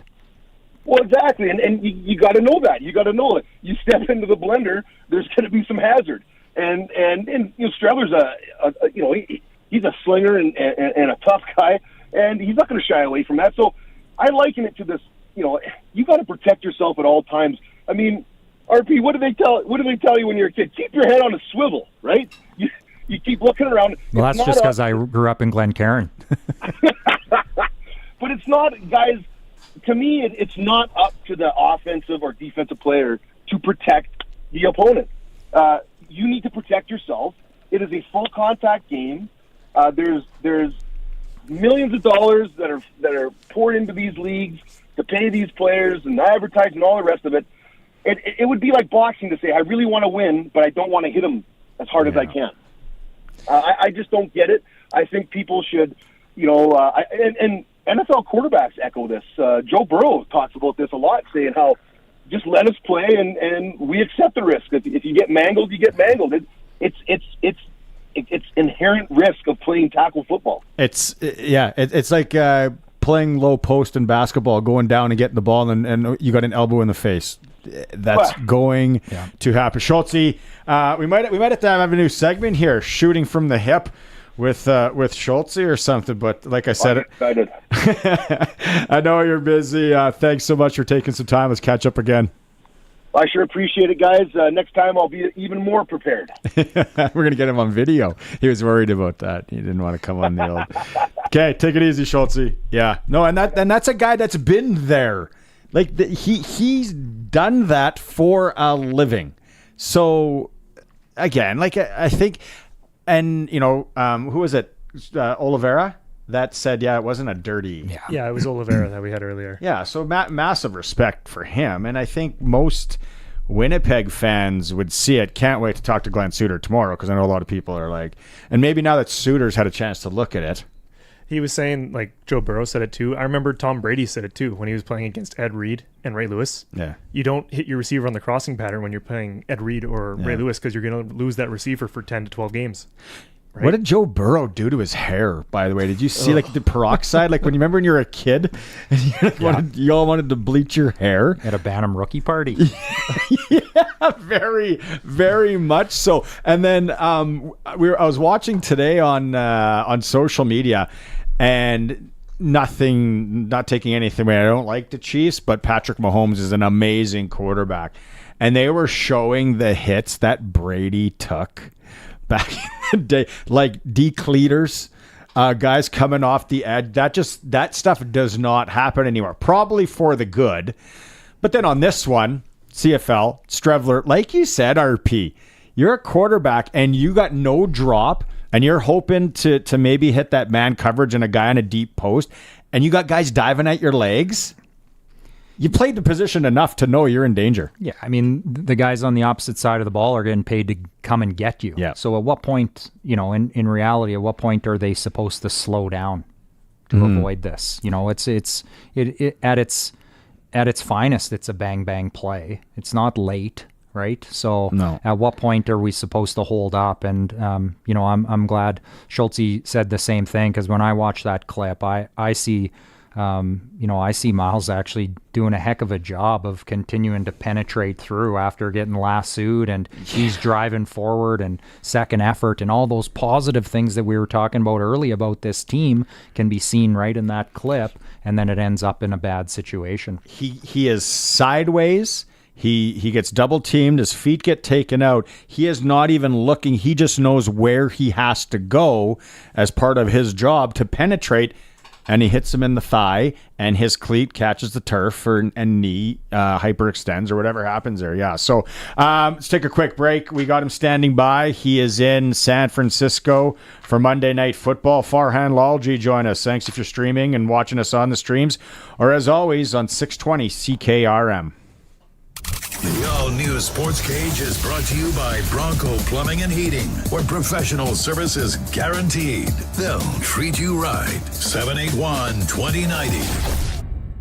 When it comes to duct cleaning, call Bronco Plumbing, Heating, and Cooling. They'll clean out the dust and debris that builds up over the summer. When you need protection, they offer a monthly plan for homeowners to get regular service done on their AC and furnace, as well as plumbing. And when it comes to furnace servicing, it's never too early to get that done too. Bronco will service your furnace and have you ready to go before winter hits. Consider it today, so you can rest easy tomorrow. Learn more at broncoplumbing.com. The early bird deadline in the Roughrider and Children's Hospital Foundation's lottery is this Thursday. Turn your summers into epic adventures with the Hello Lake Life Prize, featuring a GMC Hummer EV and Sea-Doo Switch pontoon boat, or take $235,000 cash. Plus, there are 10 incredible grand prizes, including your best chance to win $1 million. Hurry, early bird deadline is this Thursday. Help Saskatchewan kids. Get your tickets now at riderschildrenslottery.ca. Lottery license LR240034. Please play responsibly. For pizza lovers who are short on time and hungry for a great deal, Little Caesars Pizza is ready when you are. Walk in, grab your hot and ready favorites, and walk out. It's just that easy. Try the classic hot and ready medium pepperoni pizza for only $7.99. You get a delicious quality pizza at a great price. It's available all day, every day for just $7.99 at Little Caesars. And try other hot and ready favorites like their iconic Crazy Bread or Caesar Wings. Little Caesars Pizza, 20 years of hot and ready. Down here at Heartland Livestock Moose Show, we are still selling cows and bulls every Thursday. As we get ready for the fall run, these calf prices continue to look very promising. Our first Charsim pre-sorted sale is September 24th, and the first red and black Angus pre-sorted sale is October 1st. These sales always seem to fill up fast, so make sure you don't miss out on the bookings. Make sure to check out our Facebook page and website for any updates. Don't be afraid to give us a call at 692-2385. Get top dollar for your cattle and get them sold at Heartland Livestock Moose Jaw. What's going on in the markets? When is the right time to invest? What should you do with your money today? When Len had questions, he talked to Brian Gawley. Brian and I sat down, spent quite a bit of time with me initially, and explained to me how he does things, how his business works, and I was pretty impressed. So ever since then, I've moved everything over, and I've been really happy with him. You don't have to plan your financial future alone. Call Brian Gawley of Smart Investing Solutions. 306-546-2533. I would recommend him to anyone. Nelson Homes is celebrating 75 years of supplying panelized and ready-to-move homes to people across Saskatchewan and the prairies. Nelson Homes has put customer satisfaction and trust at the core of their mission, providing residential, commercial, industrial, and agricultural customers with innovative and cost-effective solutions. Call 1-800-661-6534 for more information. Nelson Homes. Trusted quality and service since 1949. Hi, Jason here, General Manager at Capital Ford Lincoln, and I want to tell everyone that employee pricing has been extended to September 30th. Right now is the best time to get into a new Ford. On top of employee pricing and great financing rates, only Capital Ford is adding additional discounts as high as $2,500 over and above. Combining these two great offers generates savings as high as $20,500 off new 2024 models. See all the details at capitalfordlincoln.com. Hurry though, employee pricing ends September 30th. Welcome back to the all-new Sports Cage. Get social with us. Follow us on X at Sports Cage. Watch our video stream at sportscage.com and always on the radio at 620 CKRM.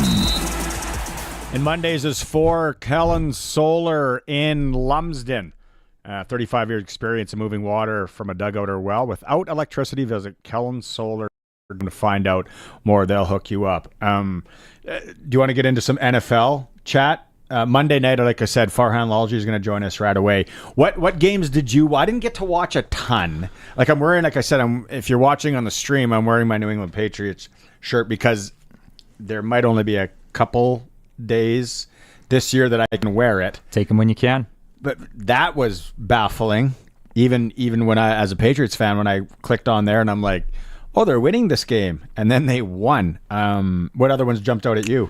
My day was a little bit interrupted as I was watching football at Leibel Field, the most entertaining with the kids, which is awesome.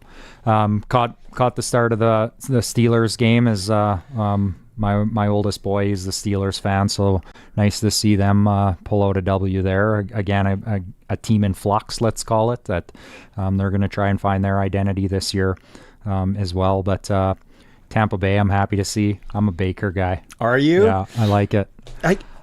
I like to see guys that are doubted and then still continue to fight. And, everywhere he goes, his teammates seem to love him. Yeah. He gets unceremoniously dumped, and then the Browns not so good. He really gave the big middle finger to a lot of people with what he's doing there. I was wrong on him because I just thought it just reeked of Johnny Manziel. I was like, nah. And he was not a very big guy to start. But I was right on the Deshaun Watson. What did they ever see in him to pay him that much? Like that's going to cripple that franchise for 5 to 10 years. Kind of on brand, no? True. Yeah, that's a tough one. There's a lot of guaranteed bills in that contract, and a lot of road ahead yet. So we'll see if it can get turned around there, but not the ideal start for sure. Chargers Raiders was an app. Speaking of Glencairn or West Side Saskatoon, wherever you're from, like what was going on there. I know there's a lot of Raider fans, a lot of Charger fans. Chargers win 22-10, but the fights and it like prison rules football. Yeah, you don't see football games escalate like that very often. Usually there's the crowd comes in, meaning the other players, and they do their best to settle things down. But it was more about how can we light this flame. The more guys that came in, so. One of the stories of the day was I didn't get to watch this game, but I read about how the Jags, if there's a Jags fan out there listening, I don't know any Jags fans, to be honest. I know quite a few Dolphin fans, but Dolphins win that game. The thing was before, if you had a chance to see it or you hear about it, Tyreek Hill was detained basically on the ground in handcuffs in front of his, what was it, a Lamborghini? Looks Sure, yeah. Not a car guy. Looks fast. Whatever it was, it looked fast. You don't see a lot of those around No. these parts, whatever it was. And he's on the ground handcuffed, and it looked very close to the stadium. They had barricades up. Like if you ever gone to an NFL stadium to tailgate really early, it's really there's not a lot of vehicles driving around the park. There's not a lot of Lamborghinis or Ferraris or whatever it was driving around the park. So you probably got to know this is probably somebody. This is a somebody here. And so the cop that did it is on leave or administrational duties. Yeah. But it was baffling. Do you have the clip? And then so then they win. He scores the winning touchdown. And then this is his post-game comments from Tyreek Hill.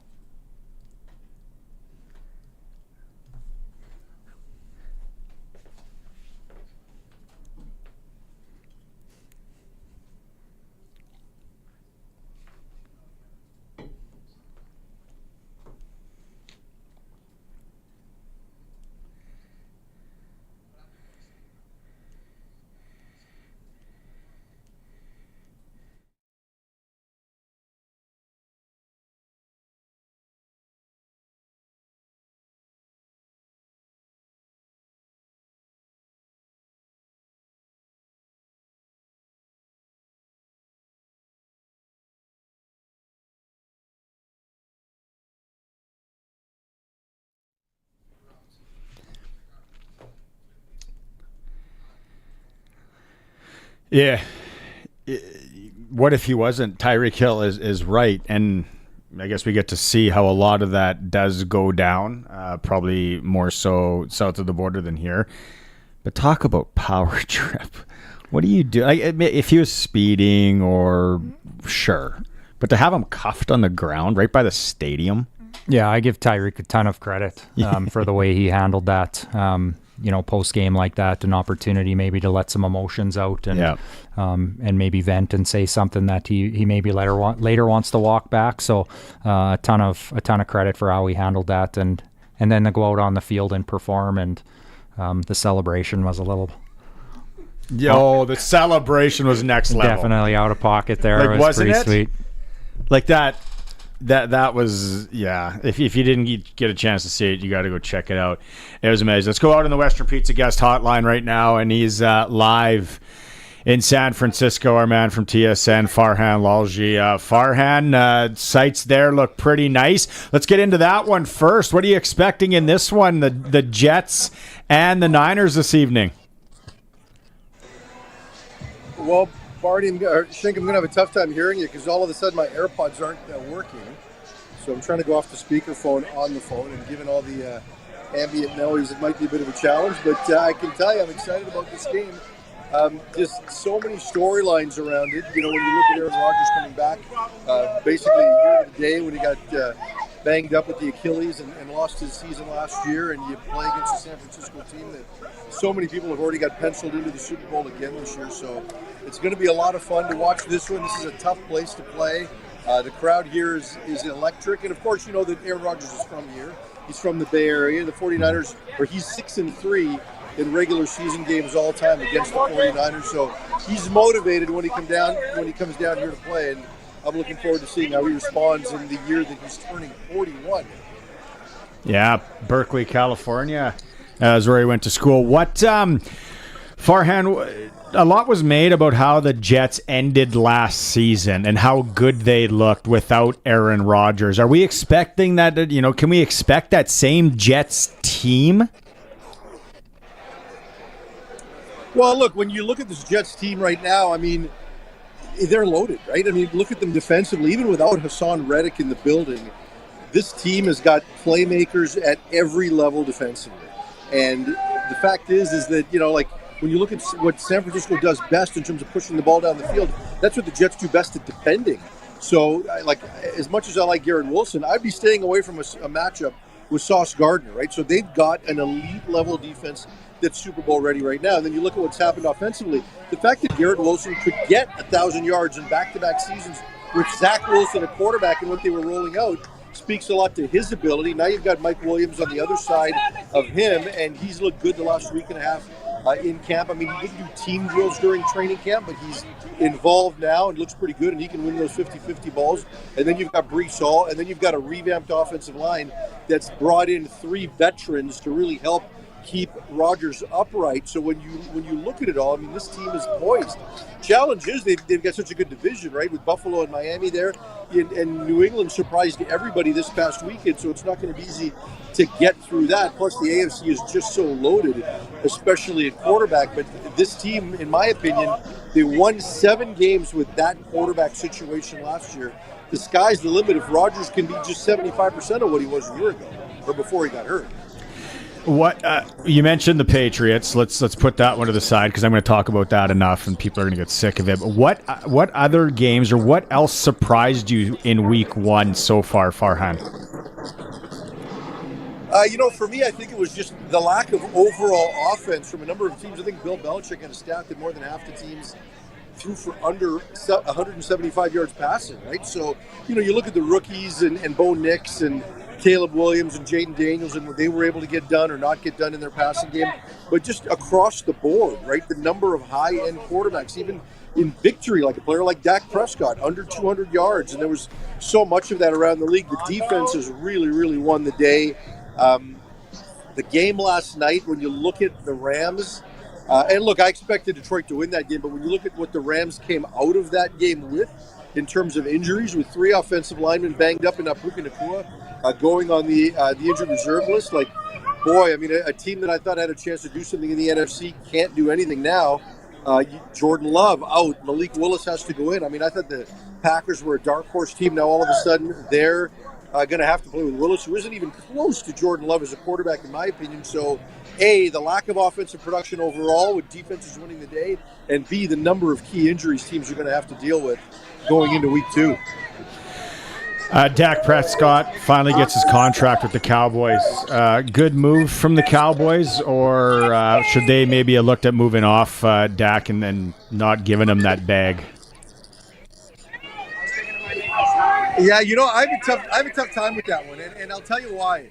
Like, Dak Prescott does everything right? I mean, he's got a ton of ability. I look at that Dallas Cowboy team. They've got CeeDee Lamb and nothing else offensively. Ferguson isn't bad, but in terms of the other receivers in the running game, there's nothing there. Their offensive line is deteriorating as we go.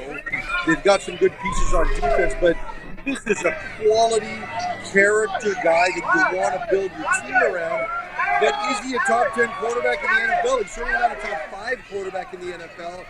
Maybe he's in that 7 to 9 range or in that conversation. So Dak leaves you wanting, especially when you get into the playoffs. But the guy was runner-up for MVP, but the thought of him making $60 million and being the highest paid player in the history of the game, I'm worried about that. But he wants to be in Dallas.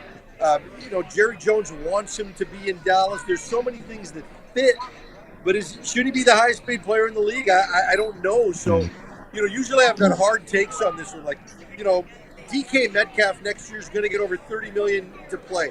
I would run away from that contract if I'm the Seahawks. I would run away from that kicking and screaming. But on the topic of Dak Prescott, I am so conflicted, Shane. Okay, it sounds like you're having a ton of fun there. I love it. I gotta ask you though, what did you think of the Miles Brown hit? I'm not convinced it's a dirty hit, right? And look, I know that this player now, you had the Drew Brown hit earlier, which I thought was just an unfortunate situation as he got tripped up and rolled in. I didn't like the Zach Calero hit. I thought he could have done more to avoid that hit, but I just don't think the Streveler hit was dirty. It was borderline as to whether it was his knee or his thigh. I know it's a bad situation for Streveler. We'll see whether or not he plays again this year, but I don't view Miles Brown as Garrett Marino. This is not a dirty player, but he's had 3 real difficult instances. So, now he's got to be careful going forward. Right on. All right. Enjoy that one, Farhan. It's going to be a good one. I'm sure a lot of people are jealous. Take it easy. Travel safe. We'll catch up with you again next week. That is Farhan Lalji from TSN Live from Santa Clara, California. It's Monday Night Football, the 49ers and the Jets. RP, we can rifle into that in a bit here. If you're watching us on the streams, thank you very much. YouTube, sportscage.com, and on X, and of course, as always, on the home of the Riders, 620 CKRM. You get home from work, and as soon as you open the door, you realize, oh, this place smells like shocking surprise. You've got sewer problems. Let's be honest, sewer problems literally stink. You need to call someone who will get your sewer situation all sorted out. You need the sewer experts at Bronco Plumbing and Heating. They're number one in the number two business. Bronco Plumbing and Heating, serving Regina, Moose Jaw, and the surrounding area. 306-781-2090. Give them a call. They'll treat you right. APAS is there when you can't be.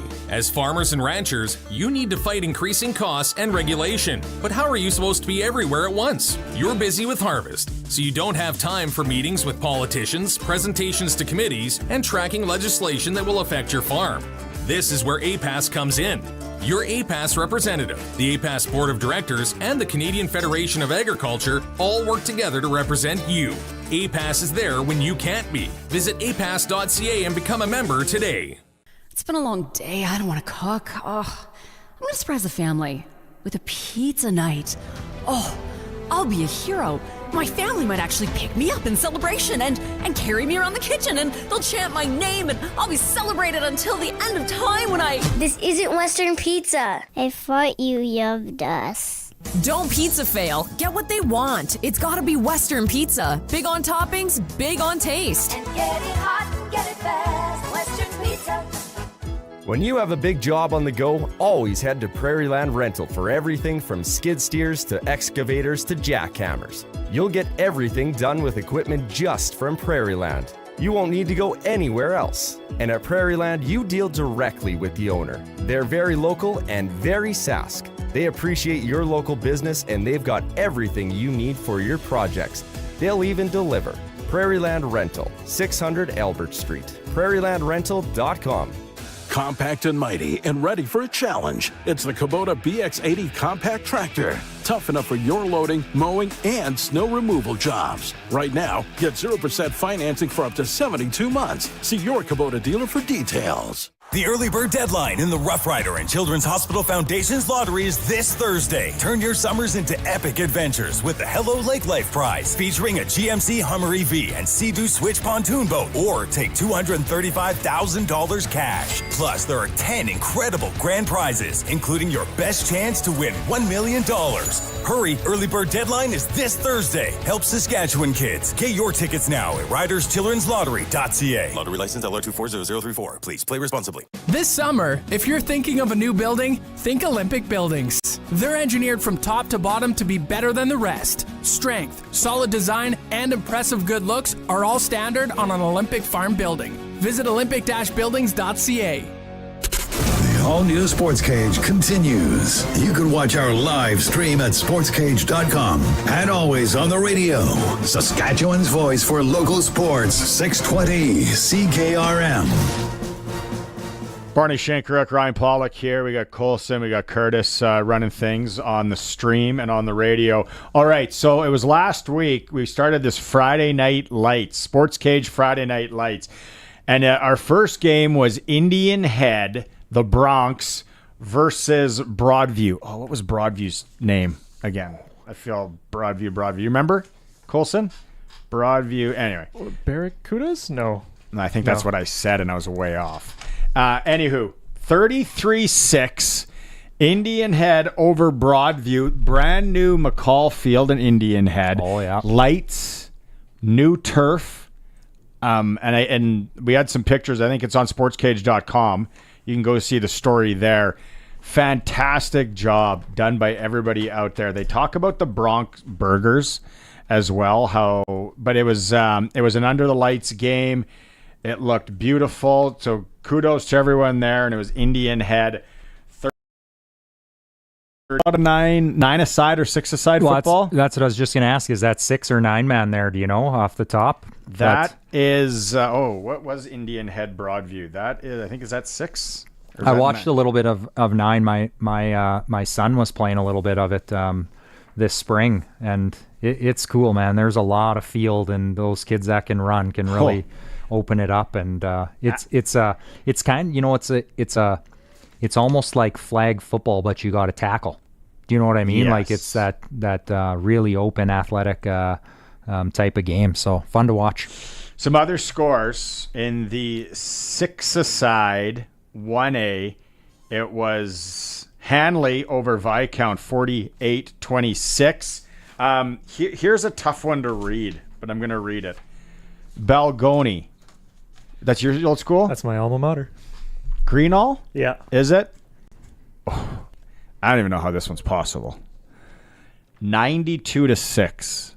Oh boy. Over Estevan. And you said they scaled it back. Yeah, I was with my family yesterday over the weekend, and from what I heard, there was no points scored in the third or in the fourth quarter. So it's unless it's a misprint on this. It's not a misprint. That's what I was hearing yesterday. That was the score. Yeah. Ew. Moose Jaw Central, Moose Jaw Peacock. They went at it at Guthridge Field. Old GF, as they call it. 28-24. Central over Peacock. That was a tight one. And then Yorkton Regional, 20-6 over Swift Current. Absolutely love it. What else we got here? Clavette and Davidson. Davidson took it on the chin, 54-4. And Ituna, big Ituna Trojans guy. Oh, yeah. They lost, though, to the Wynyard Bears, 60-22. Good setup. 60-22. So if you want a shout out and let us know the game that we should be focusing on this Friday Night Lights in the Sports Cage. It's hi@sportscage.com. Email it in, who's playing, where it's at, what the burgers are like, what the parking situation's like. If it's under the lights, fantastic. All the information, hi@sportscage.com. We want to give a lot of love to this 6-a-side, 9-a-side. The 12-a-side, I was trying to get the Regina scores. That website, if anyone knows whoever's working the Regina Athletic Association, the football, we just need a quicker website to be able to go find. So did you find any scores, Colson? I can't find anything. We want to give it the love. Clunky. Yeah. The Saskatchewan High School Association, some of them are updated in the 6 and 9-a-side, and some aren't. So I know it's a little tricky. Just help us help you. Send it in, though. We want to know what's coming up this Friday in the area. Bandits, by the way. Broadview Bandits. Yeah, it's in your article. Barracudas. This is their third jerseys, the Barracuda. That's why I got mixed up. What school did you go to? Miller. Yeah, I'm a Miller graduate. Spent some time at Johnson High School as well, but a Miller graduate. Did you play high school football? No, because you're hockey. I was a hockey guy through and through. It is high school football. Just something so cool about it, especially kids that get to play under the lights. Oh, it's amazing, and especially with the fields we have here now. I know that some games are playing at Libel, and some of them are in Mosaic. But yeah, amazing atmospheres and.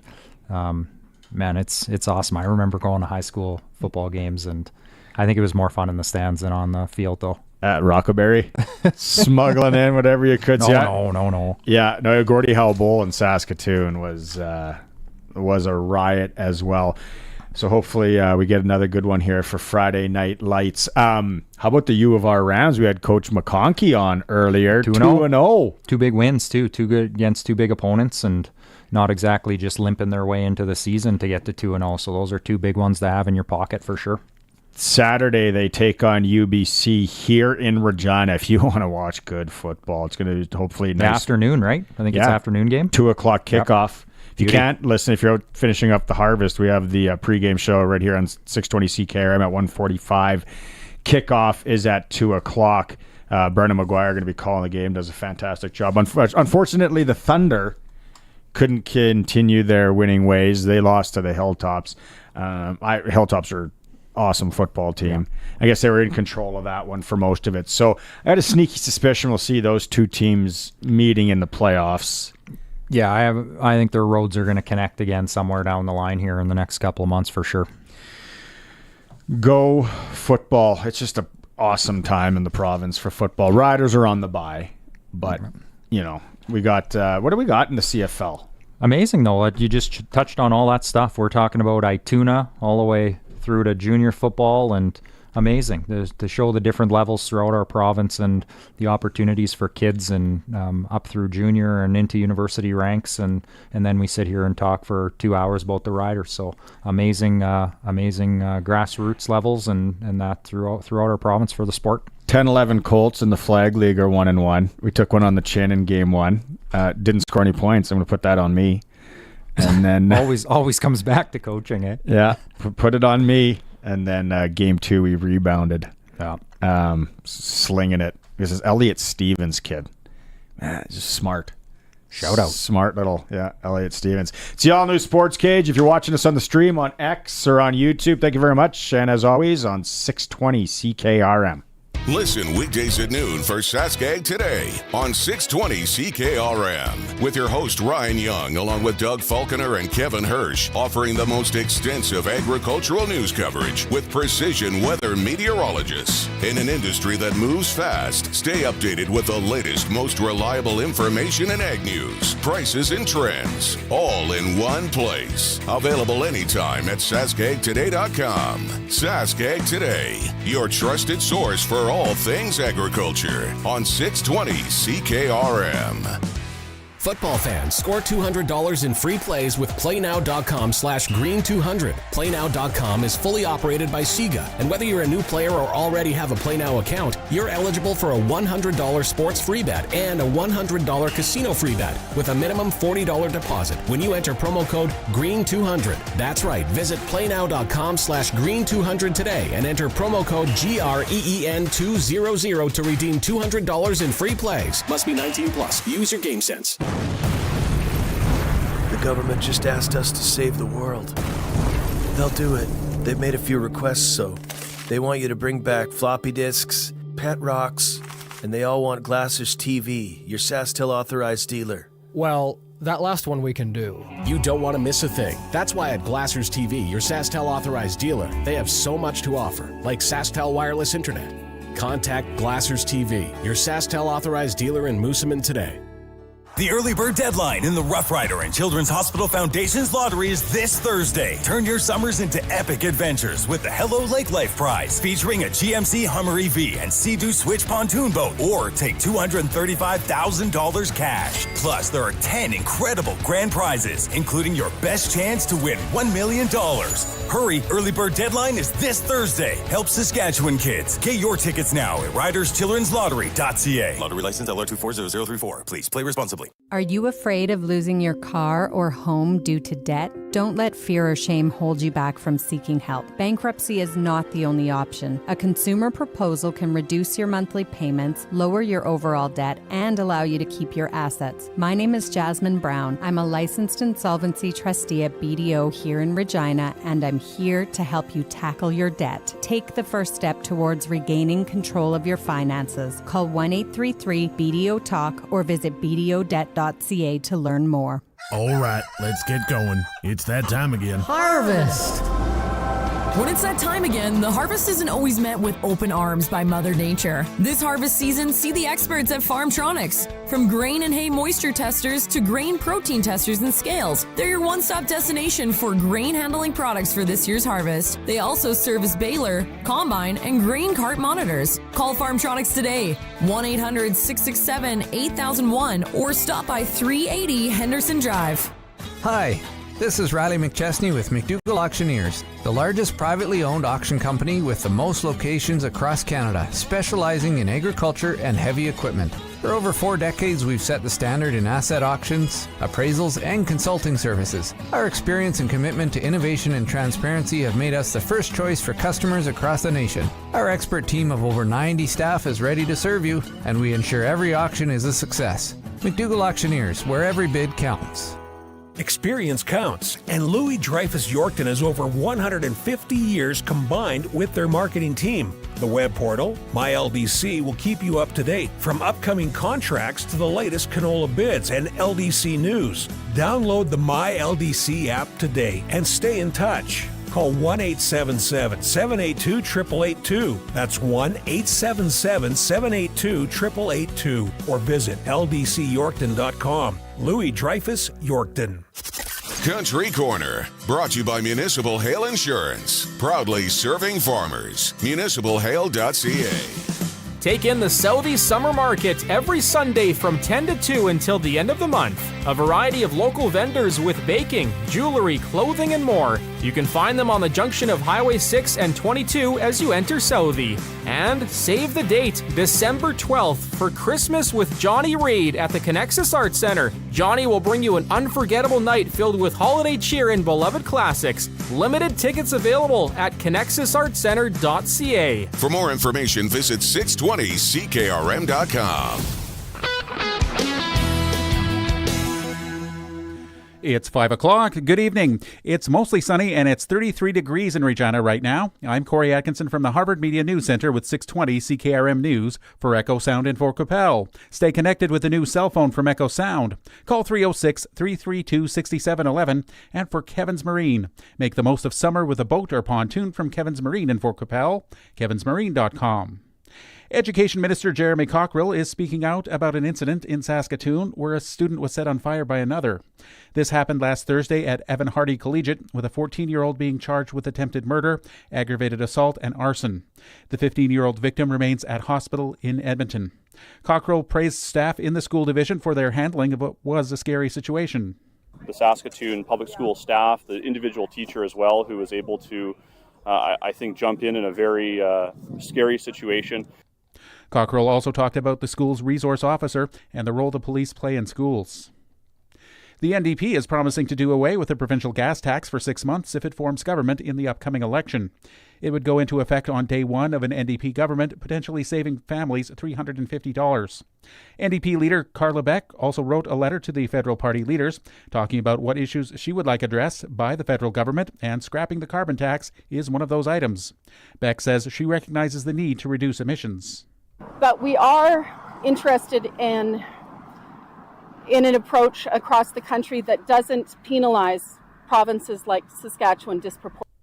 In her letter to the federal party leaders, Beck said that she would like to see some more money flowing from Ottawa on health care and a more balanced and fair equalization plan. The City of Regina and First Nations University of Canada signed a memorandum of understanding to strengthen collaboration on education and cultural initiatives. The agreement was signed by Regina Mayor Sandra Masters and FNU President Dr. Jacqueline Ottman. This memorandum aims to promote community development while advancing reconciliation efforts. By focusing on Indigenous education and cultural competency, the partnership hopes to foster greater understanding and create new opportunities for all residents. Specific projects will be determined as the collaboration progresses. And James Earl Jones, who overcame racial prejudice and a severe stutter to become a celebrated icon of stage and screen, has died. He was 93. His agent, Barry McPherson, confirmed Jones died Monday morning at home. Jones was a pioneering actor who eventually lent his deep, commanding voice to CNN, The Lion King, and Darth Vader. Working deep into his 80s, he won 2 Emmys, a Golden Globe, 2 Tony Awards, a Grammy, a National Medal of Arts, the Kennedy Center Honors, and was given an honorary Oscar and a special Tony for Lifetime Achievement. In 2022, a Broadway theater was renamed in his honor. That was your 620 CKRM News. Coming up next, your 620 CKRM weather. Summer's here, and if you want to have the best one yet, you'll need a boat from Kevin's Marine in Fort Qu'Appelle. Right now, they are putting folks on the water with the lowest prices of the year, including manufacturer's rebates, dealer discounts, and low payment financing on a fantastic selection of Lund and Four Winds boats and pontoons from Crest and Harris. Now is the time to save big bucks and enjoy summer. Big savings, big fun, all at Kevin's Marine. Kevin's Marine in Fort Qu'Appelle. Stop by or shop online at kevinsmarine.com. With the success of the recent Apollo space flights, man has been brought another step closer to the moon. Aboard these flights, 3 astronauts, and with them, top-of-the-line smartphones with all the latest features. Houston, we've got no problem at all. We're loving these smartphones that we got at Echo Sound, your SaskTel authorized dealer. Echo Sound, your SaskTel authorized dealer's biggest role isn't in the space program. It's right here on Earth, in Fort Qu'Appelle, or online at echosound.ca. It's 5:04, and I'm Corey Atkinson with your 620 CKRM Precision Weather, brought to you by Line X Regina. Serious protection, killer looks, 1865 McCarra Street, and for Croft Electric. 27 years of trusted, reliable home, farm, and commercial service for all electrical needs. CroftElectric.com and all socials. Now, here's Precision Weather meteorologist Steve Adamson. After another hot day about the area, we'll be looking at temperatures cooling down a few degrees as we progress onwards into the week. But with that said, those temperatures are still going to remain above normal by several degrees. Tonight, partly cloudy conditions. Look for the low temperature near 14. On Tuesday, not as warm with mostly sunny skies. The high temperature right around 23. It'll be mainly clear for Tuesday night. The low temperature drops to 10. Wednesday, partial sunshine through cloudiness with a brisk breeze blowing, the high around 24. Thursday, a mixture of sunshine and cloud cover. Warm, the high up to 28. It'll be breezy with a scattered shower or thundershower possible in spots, about a 30% probability. Friday, a mixture of sunshine and cloud cover. The high temperature near 23. Again, cooling down, but still warmer than normal. The normal high now is about 19. With your 620 CKRM weather forecast, I'm Precision Weather Meteorologist Steve Adamson. Across the province at this hour, Saskatoon is 31, Swift Current 31, Assiniboia 29, Yorkton Melville 32, Moosomin Broadview 31, Estevan 33, and Weyburn is 31. At this hour in Moose Jaw, it's cloudy, winds are from the southwest at 22, and it's 31 degrees. Regina is cloudy, winds are from the southeast at 25, and it's 31 degrees here as well. Get news and information anytime through the CKRM app or stream online at 620ckrm.com. When you want the best for your truck, you want Line X. Your truck has withstood the harshest elements Saskatchewan has thrown at it. Rocks, gravel, rain, sleet, and snow, and left with no chips, no rust. Line X protective coating keeps your truck's bed liners, rocker panels, and bumpers looking like brand new. Don't settle for Brand X. Go with Line X. It's serious protection. Come see why everybody loves taking their truck to Line X Regina for their rocker panels, bumpers, and more. Line X. Make your truck complete. 1865 McCarra Street. Croft Electric. You've probably heard of us because we've been around for over 27 years. We do commercial and residential work? Yes. We do permanent holiday lighting? Yes. We do cabins? Yes. And farms? Yes and yes. We're an authorized Generac generator dealer. We are a full-service electrical company with the experience and the people to service all of your electrical needs. We are Croft Electric. We will be here when you need us. Do it right, do it once. Follow us on all social and call 306-586-1333 to book. Broadcasting from Century Studios in downtown Regina, Harvard Media presents the all-new Sportscage, where Saskatchewan comes to talk local sports. Brought to you by Kellen Solar. 35 years of experience moving water from a dugout or well without electricity. Visit KELLNsolar.com to find out more for your livestock operation. Be a part of the show. Call 1-866-767-0620 or text 306-936-6262. The all-new Sportscage. Streaming at sportscage.com and on the radio at 620 CKRM. Yeah, thanks to everyone out there who's watching on the stream. It's Barney Shankaruk, Ryan Pollock. We got Colson Schultz, Curtis Gammon here on the production side, getting things done.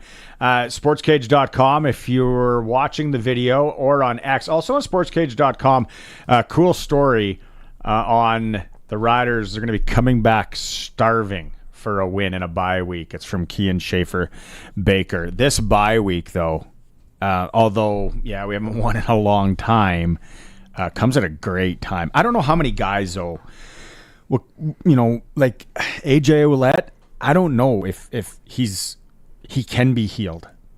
Like I'm just from my eyeballs, like it looks like it could be worse, but hopefully for some of those other guys, like this could be perfect timing. Yeah, no doubt. I don't know what their sixth game will look like and how different it'll be when they come back. a week from this one coming out of the bye, but I think it's those week to week, those banged up injuries, those piled up wear down. I think they've played 10 games in a row since their previous bye, so they're due for a break, and to get those legs back under them and energized again, it's the right time. And some of those short week trips out east that seem to be happening every week for the Riders. It's that time. It's Monday. The all-new Sportscage presents Double Talk with Darian Durant. Brought to you by Wolf Industries, your truck repair specialist in Grenfell. Servicing all sizes of trucks, SGI accredited. And Prairie Land Rentals. Whether it's for the farm or the backyard, Prairie Land Rentals can help with all sizes of jobs. Doubles. Hopefully everything's going well there for you. Okay, so how would you have taken this bye week with how the slide's going and now a few games left? You probably, as a quarterback, you would have wanted to been studying and getting ready and coming back off that bye, not maybe taking a little family vacay. Yeah, I was one of the guys that loved to stay behind during the bye week. I think you can learn so much valuable information. You could kind of self-evaluate, your progress or where you are at that point in time during the season. And not only self-reflect, you can, just see if there are little things you can do with certain receivers, or if there's a little bit of chemistry missing, or what can we do to be on the same page to get better, because the Riders, they're right there in every single game, and they're a player or two away. So you try to go and look and see if you can find some things that can maybe get you over that hump. When you watch that rematch in the Banjo Bowl in Winnipeg, you talk about maybe a few plays away. What would you have changed? What maybe calls would you have gone maybe late in the game? I think Trevor Harris would obviously want that last interception back. People are talking about the shovel play call, which I think was probably they saw something that it was going to work. Obviously, what would you see there, Darian, that you maybe would have done a little bit different? What I noticed is that, it seemed that the Riders continued to try to keep throwing the little short underneath passes as the game progressed. And if you look at, that fourth quarter of the Labor Day Classic, those are the exact passes that got them down the field into, and potentially tying the game. So I think they went to the well way too many times. I would have loved to see more shots down the field. They opened the third quarter with a big play to Schaefer Baker. I want to see these receivers go downfield and get some opportunities to make big plays. And Joe is another guy that we can't seem to find him these past couple weeks, and he's a big play guy that I think could help out that offense. So I think the main thing missing is just big plays, and I love to see, Coach Mueller and Trevor kind of just turn it loose a little bit and take some shots down the field. I didn't see them, they couldn't establish the running game, especially early. Then Hickson started to run the ball second half, third quarter into the fourth. Was that something that, from what Winnipeg was playing defensively, that the Riders could expose it and get those big chunk yards running the ball? Yeah, I thought that they definitely could have run the ball a little bit more. I think sometimes in the CFL, when you're going, back and forth, you kind of lose track of the run game and how important it is. And that play to open the third quarter that I mentioned, the Schaefer Baker, was off of play action. And if the run game wasn't a factor, then, you don't get open guys down the field like that. So run definitely something that I feel like has been missing. We're at that part of the year where the weather's starting to turn, the leaves are turning, it's getting a little cooler outside. And if you look at your Winnipegs and your BCs, the teams with these trucking running backs, I like to say, that's going to be crucial as the weather changes, and you're going to need that aspect of your offense. Yeah, Doubles RP here. Interesting you bring that up about stretching the field, because when they did go downfield a few times, they had some success. You think about the Emilus down the middle early in the game, and then Schaefer Baker, I think, coming right out of the halftime there as well. So you think there's an opportunity for them just to let it fly a little bit more, keep those, that secondary honest there, because they did feel like they were going underneath a lot in the second half, and I think that's what Winnipeg was happy to take. 4 + 4 doesn't equal 10, so it felt like they were rallying well under the ball. Absolutely. And if you know Richie Hall or have been around him, he's okay with the dinking and dunking the entire game. You look at Trevor's stats from the Labor Day Classic. He had almost 400 yards, completed over 30 passes. And I guarantee you in the locker room, Richie was okay with that. That's the type of defense he has. That's his mentality. You can have that underneath stuff all day. And he doesn't believe that you'll stick to it long enough to be successful with it. So you have to push the ball down the field against a team like that. And like I said, this is the part of the year where, you're going to need a run game comes, play action and big plays down the field. So I want to see the Riders definitely take advantage of those down the field opportunities. Before we get to the hit, what's your take on, when quarterbacks go in, the short yardage quarterbacks, and they switch it up. So Streveler goes in, and then he takes that shot instead of just, getting the yard. Do you like that? And I think we talked about this earlier in the year, or in the season, where you had to go in your younger days and you used to go, or would you just say, keep the main guy in there to get you that yard? It depends on what time of the season you're in. Early in the season, I was okay with coming out and not taking those unnecessary hits. Or if it's a situation where you need to have a game and it's crunch time, or you're going through a losing streak or something, then I would definitely tell coach to leave me in. So it's a dicey situation. Look, in these situations, it's 95% sneak. There's really not a lot of tricking you're trying to do to the defense. And, when you try to get tricky and you switch up your plan, so to speak, bad things can happen. And unfortunately it did. In 13, Doubles took all the short yardage plays in the playoffs. We weren't getting him off the field. We would have had to go drag him off. So Not at all. when it matters, he's out there.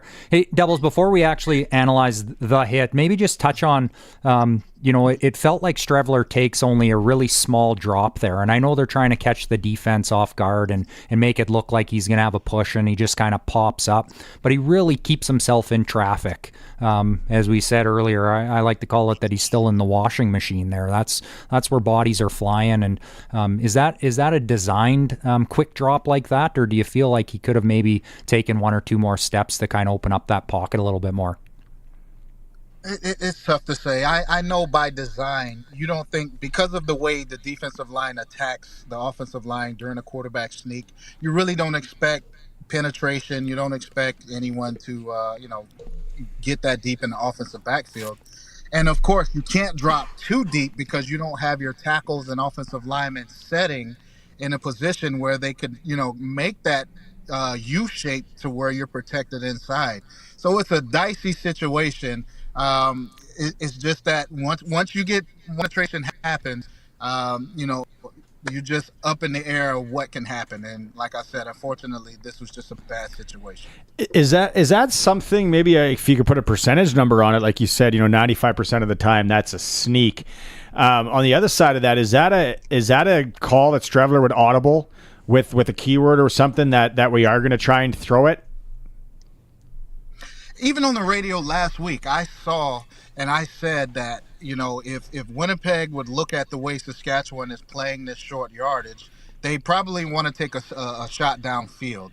And that's exactly what I feel like Buck Pierce saw in film review during the week. He saw an opportunity to do that. So, it's just such a dicey situation. It's so tough to say the ifs, ands, and buts about it. It's just unfortunate that it happened.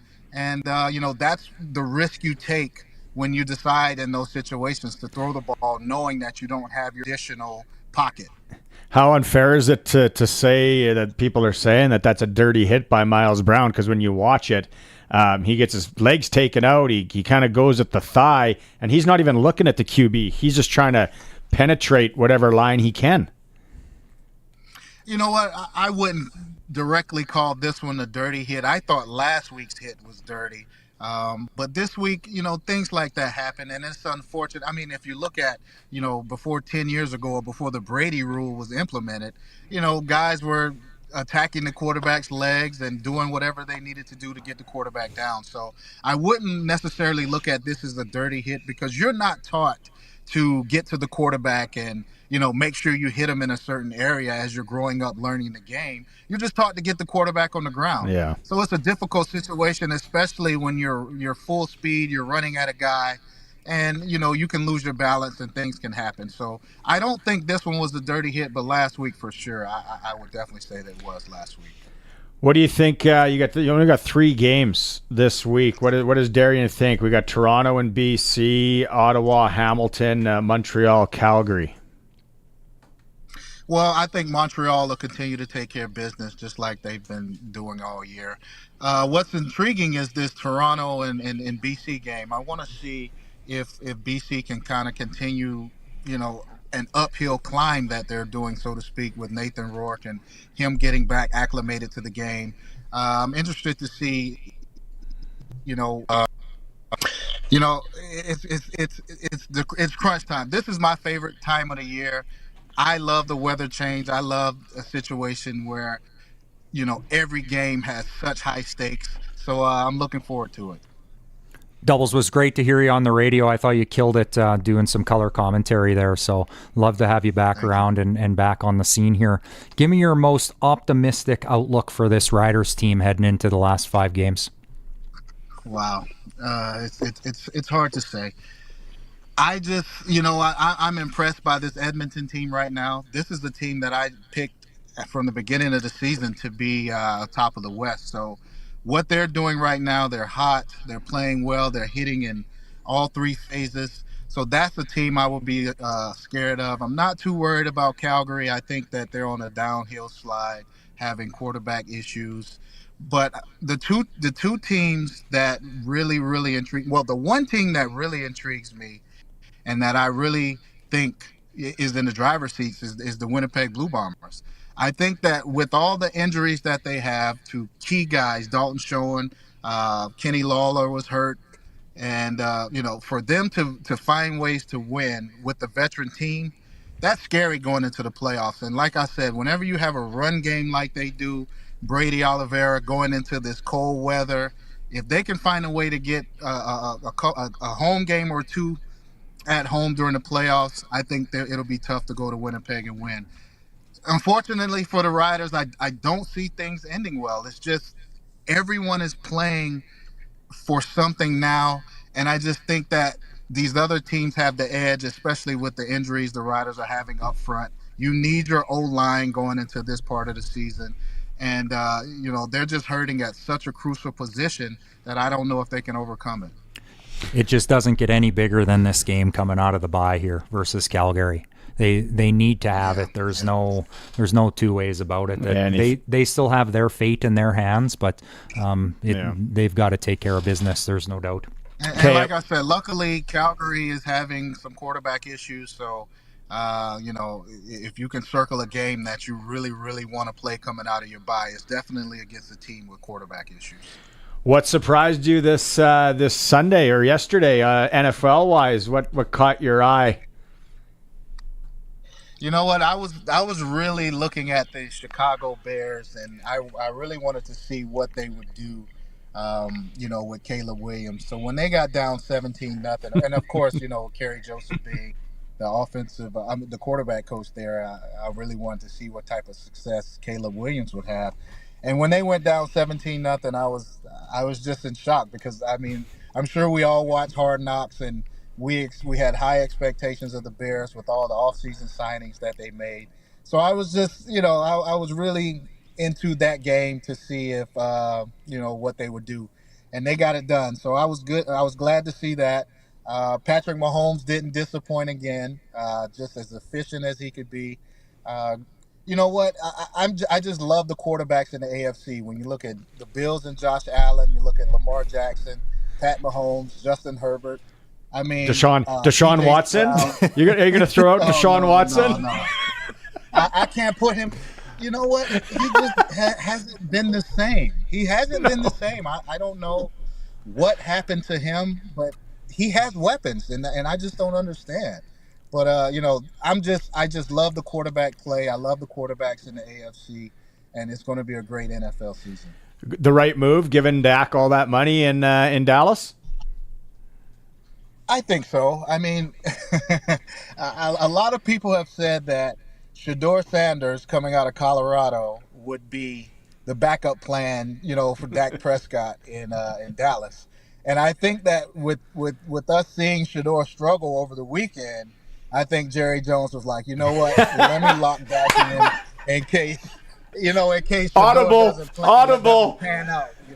Exactly, because it's hard to find a guy, and if you're the Cowboys, I don't know if you can, deal with a couple losing seasons in a row. So once they saw Shedeur struggle, you have your best option in-house. You better get it done. Nebraska gave him a beating. Yeah, it wasn't even the same league. All right, Doubles, thanks so much. Let's do this again next Monday. All right, sounds good, guys. Have a good one.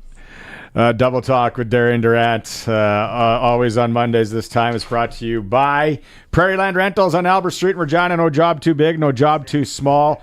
And also for our friends out there, where is it now? Yeah, brought Wolf Industries. I'm just thinking of Deshaun Watson, sorry. Wolf Industries in Grenfell, serving all sizes of trucks and SGI accredited. If you're a Browns fan, I'm not. No, if you are. Oh. You were excited, I guess. He came with so much baggage. Then you pay him so much money. Does he have weapons? Sure. The defense is good. You can't move off that contract. No, you're not. Nowhere to go.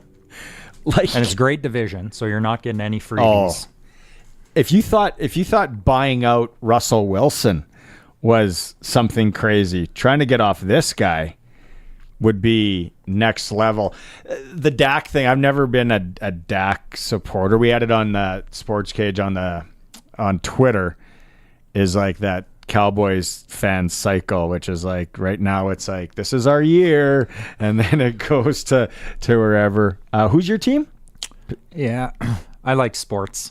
He just likes yeah, I like watching the NFL. I watch it all day Sunday, but there's not necessarily must-see TV for me, like a team-wise. But I was just gonna say with the Dak situation, though, I'm such a big believer that if you want to make change, you also have to evaluate who you're making change to, right? So even if you're not a huge Dak fan, where are you going?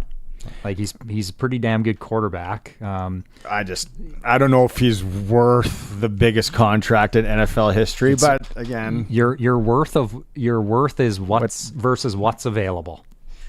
So it's the best when you're in free agency. It's not about who gets paid what. It's if you're the best player in that free agent group, and that's a little bit where Dak was in that situation, and good for him. Monday Night Football. I still didn't take the under. I took the over. Christian McCaffrey's out for the 49ers. So if you're a Niners fan, or if you're sitting and thinking about going home and sprinkling, you might want to reevaluate things. It's a very intriguing matchup this evening. Like you said, as a fan of sport or a fan of football, after what happened to Aaron Rodgers in the first series, 4 plays last year, and San Fran, they're for real again, but the Jets had such a good team without him. It's an intriguing matchup, and now McCaffrey's out. Yeah, NFL always finds a way to do this, right? Thursday night, absolutely great matchup. One team's going in 1-0, one team's coming out 0-1. Same with tonight. 2 great teams going head-to-head. Great matchup, and I'm interested to see how Rodgers does. I'm sure like everyone else out there, but can he get back to form? Like Farhan said earlier in the show here, 40 turning 41, coming off an Achilles, missing all last year, has an off season to heal and get ready, but can we get him back or see him back at that level that we're accustomed to? I know we got about a half hour left in the program right now as we're going to open it up. 936-6262. We got 2 passes to go play some golf at Deer Valley Golf Course just outside Regina. Beautiful in the valley. For the rest of the year right now, you can play free at Deer Valley if you get your 2025 membership right now. So we got 2 passes to Deer Valley. All we want you to do is text in 936-6262. If you want to leave a comment on the Riders, on the show, on anything, feel free. We still got hockey talk coming up. We're going to talk about the Regina Pats in a moment with the voice of the Regina Pats. As always, we're on 620 CKRM, and now we are streaming on YouTube and on X. The all-new Sportscage is brought to you by Busy Bee Doors. Busy Bee will repair or replace your residential or commercial garage doors so you don't get stuck in or out. Catch the buzz. Busy Bee Doors, the garage door specialists. In town, at the cabin, or on the farm, only one rural internet provider brings you a whole home solution. Access Rural Internet now offers download and upload speeds up to 350 megs for one low price. Plus, keep entertained with Access Next TV Stream and keep an eye on your home and property with Access Rural Security, each for just $14.95 a month extra. Get more from your rural internet service. Visit myaccess.ca today. Hi, I'm Douglas Stroud, your Sun Life advisor. Protecting and growing your business is more than saving money and having insurance. It's having goals and achieving them. Together, we'll create a plan that can help protect you, your family, and your business. One call, email, or video meeting could be the start of protecting your future. Call 306-550-5331 or email douglas.stroud@sunlife.com to set up some time to connect. Or visit sunlife.ca/douglas.stroud to learn more. Know your way forward. At McDougall Auctioneers, we're not just selling heavy equipment, we're powering progress. Hi, this is Riley McChesney. Our online auctions bring together the best machinery and the biggest network of buyers. Whether it's construction marvels or industrial giants, we sell with expertise and a commitment to value. Choose McDougall Auctioneers for auctions that move as fast as your business does. McDougall Auctioneers, 1-800-263-4193, or visit us at mcdougallauction.com. The early bird deadline in the Rough Rider and Children's Hospital Foundation's lottery is this Thursday. Turn your summers into epic adventures with the Hello Lake Life Prize, featuring a GMC Hummer EV and Sea-Doo Switch pontoon boat, or take $235,000 cash. Plus, there are 10 incredible grand prizes, including your best chance to win $1 million. Hurry, early bird deadline is this Thursday. Help Saskatchewan kids. Get your tickets now at riderschildrenslottery.ca. Lottery license LR240034. Please play responsibly. When you have a big job on the go, always head to Prairieland Rental for everything from skid steers to excavators to jackhammers. You'll get everything done with equipment just from Prairieland. You won't need to go anywhere else. And at Prairieland, you deal directly with the owner. They're very local and very Sask. They appreciate your local business and they've got everything you need for your projects. They'll even deliver. Prairieland Rental, 600 Albert Street. PrairielandRental.com. You know something? It's like selling a six-pack with only 5 beers in it. Wood Country Woody here, reminding you that unlike some other places, Wood Country Garage Packages contains everything you need, right from the start, including appearance-grade lumber, all your nails and screws, and walk-in doors with cladded jambs. Building a garage? It's one and done with Wood Country. Your home is your castle. In McLean, Estevan, and Tisdale. Shop online. wood-country.com. Whether Smokey's after you or not, when you're on the road in your big rig, you're in a hurry to get to where you're going, and you need a part shop you can trust. Wolf Industries is the premium choice. They're your family-run truck mechanic shop with a full line of parts for big semis, with certified AC technicians for the hot summer. Stop in at their Grenfell location for all the parts and repairs you need. They're SGI accredited for safety inspections and have 24-hour emergency call-out. Wolf Industries, the best for your truck. 10-4. APAS is there when you can't be. As farmers and ranchers, you need to fight increasing costs and regulation. But how are you supposed to be everywhere at once? You're busy with harvest, so you don't have time for meetings with politicians, presentations to committees, and tracking legislation that will affect your farm. This is where APAS comes in. Your APAS representative. The APAS Board of Directors and the Canadian Federation of Agriculture all work together to represent you. APAS is there when you can't be. Visit apas.ca and become a member today. Welcome back to the all-new Sports Cage. Get social with us. Follow us on X at Sports Cage. Watch our video stream at sportscage.com and always on the radio at 620 CKRM. We're back. Barney Shinkaruk and Ryan Pollock here. Get this mic out of my face. It's for Kellen Solar in Lumsden on Mondays. Regina Pats. We're going to be talking to Dante DeCarry here in a moment. Junior hockey. This is that time of the year. So when you coached in Bonnyville, Junior A, like I was watching, I've been following Estevan, Yorkton. These teams, like they're playing exhibition games against some teams from down south. They're playing the Manitoba League. Like it is. I don't want to say. Does it seem like everything's starting a little bit earlier? Feels early. Yeah, I don't know if it is actually starting early, but maybe it's just us. But it definitely does feel early. I think where they get into it more quickly now as they come out of camps. I think that's probably been the biggest change since you and I were kind of going through that racket as teenagers and stuff. Was we went to the camps in the day where they had 100 people at the fall camp, and then they cut down. Now a lot of these teams are bringing in 30 guys into main camp, and that's it. So they get through that kind of first weekend and maybe send some of those younger kids home, and they're right into it. It's games coming right out of the gate here. What's your take on what they've done? And now there's some teams from Alberta into that BC league. Yeah, how much time do we have? The BC League is a great league, and I spent 5 years in the Alberta Junior Hockey League as a coach and an associate general manager, and a fantastic league. And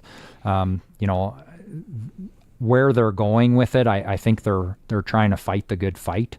The level of play in that league is amazing. It's outstanding. Only got better since they've split. So more and more people want to go and be a part of that. But I wish that there was an opportunity to tie all these leagues together and be able to continue to have a real national championship and have some of that interprovincial play. Like the Saskatchewan and Manitoba playoffs and Alberta and BC playoffs and that. So that's the part as a fan and as someone that grew up watching a lot of Junior A hockey that we'll miss. There's no doubt, but it's an interesting battle for sure. If you dummy it down for someone that doesn't really get why they did it, like I think there was the younger kids couldn't go to BC was one of the main things, right? Like they had a lock on the age, basically. Yeah, I think that was one of the biggest determining factors, I think, from the outside looking in, was that ability for players under 18 to leave the province to play. So we left this part out. This great topic. I had a great chat today at the club with Craig Button was in town. Oh, yeah. So he was around the club with our good friend Ross Mahoney. So they were sitting having lunch today, and we had this exact conversation about the BC League. So that's the interesting thing for me is Junior A players, for people that may not know, Junior A players can't leave the province to go play in the Alberta Junior League or BC League or Manitoba League. You got to wait till you're 18, but it's not a level playing field when a 15-year-old can get drafted and then go be, as I say, forced to go and play in the Western Hockey League a province away as a 16 and 17-year-old. Or my 14-year-old son, I could pack up and move to an academy in BC and nobody bats an eye. But then a top 17-year-old that wants to go play in Alberta or in BC is frowned upon. It doesn't all add up to me, but I understand that they want to keep players at home and promote AAA hockey and keep players at the proper level and within the province. But it's just unfortunate that it's got to this. Do you hope that they keep it as far as NCAA availability, or letting it stay with the Junior A and not bringing in the CHL and major junior hockey as far as eligibility to play junior or to play NCAA? Yeah, I do. I hope it stays in Junior A, and only for the fact of it really drives those leagues to for quality, for lack of a better word, and not everyone's on the same clock, right? That we can all sit here and name kids that were really good at 16 and 17, and rightly or wrongly, they chose to go the Western Hockey League route. And then there's other kids that struggle and fight and claw to make a junior A team at 18, and then in 19 and 20, they're highly sought after guys going to the NCAA. And I think those guys are ones that will get overlooked because they won't have that Western Hockey League opportunity. And we're not naive enough to know that if there's a guy that's played 4 years in the WHL and he's telling Denver University he wants to come and play, they're going to take him. He's been at a high level, and he's played at a high level and played against great competition versus maybe a guy that's in the junior A ranks slugging it out. And you see it now, like the Pats do it, the Blades did it last week and all that, where they have these young kids and they're keeping their college eligibility open. So then now the WHL teams have to play the card, all right, here's the contract. We are going to guarantee you 4 years of schooling and your books and all that. There was something I heard. Who did I hear this from? I think it was somebody in the Western Hockey League, one of the organizations, that when you bring in a kid, an American kid, let's say, to play for the Pats or the Blades or the Broncos or whatever, and then that kid wants to go to school, well, you got to pay now. If he's from Colorado and he wants to go to Colorado College or wherever to go to school, you're picking up that tab. It's not like U of R, U of S. Yeah, that can get pricey. California kids, especially if he decides to go as an out of state school. Yeah. A lot of in-state schools, if you're from there, it's significantly cheaper. But you go out of state, then that's a big ticket right there. Let's keep the hockey talk going. It's our last WHL camping segment. We've talked to every team in the province. It's now time to talk to the Regina Pats, who play here on 620 CKRM, and the guy that calls those games is Dante DeCaria. You see him, if you're watching the stream, he's got his Connor Bedard Chicago Blackhawks jersey behind him. Dante, things have been busy, fast, and furious for you. You got your finger on the pulse. I've talked to a couple of guys. They weren't at camp. They didn't really know much. As far as the Pats go, you got your finger on the pulse. If you could give an elevator pitch or elevator, quick minute here, how has camp gone for the Pats this year? I thought it's actually gone really well. I mean, you look at what the Regina Pats were able to accomplish this weekend, Barney, and it's 2 victories over the rival Moose Jaw Warriors. Now, in saying that, Moose Jaw's roster has taken quite a bit of a hit this season, but I was actually quite impressed with how Cole Temple played, how Sam Maremba played, how Jackson and Corbin Vaughn played, even a guy like John Babcock, who came over in a trade. And then on top of that, it seems like we've got a nice goaltending battle between Madden Molaka, Cruz Chase, who just got sent down today, and of course Kelton Pine and Ewan Huey. I think the internal competition has been a positive because there's so many really good young players like Zach Lancer, Cohen Clausen, and Cameron Kuzma, who have been pushing those older players in this Regina Pats lineup. There are currently 28 players on the preseason roster. You know that the Pats will probably cut down to 24 or 25 by the end of next week or something like that. So really interesting to see what Brad Haroff and Alan Miller decide in the next coming weeks. Ran into Darcy Hordichuk at the Labor Day game. I know his son's property of the Pats not going to play this year. How did he look? Assess that. Coming up from Scottsdale, from the program down there. Heard he's a great player, gritty, just like Dad was a bit, but a lot of skill as well. What was he like, Dante?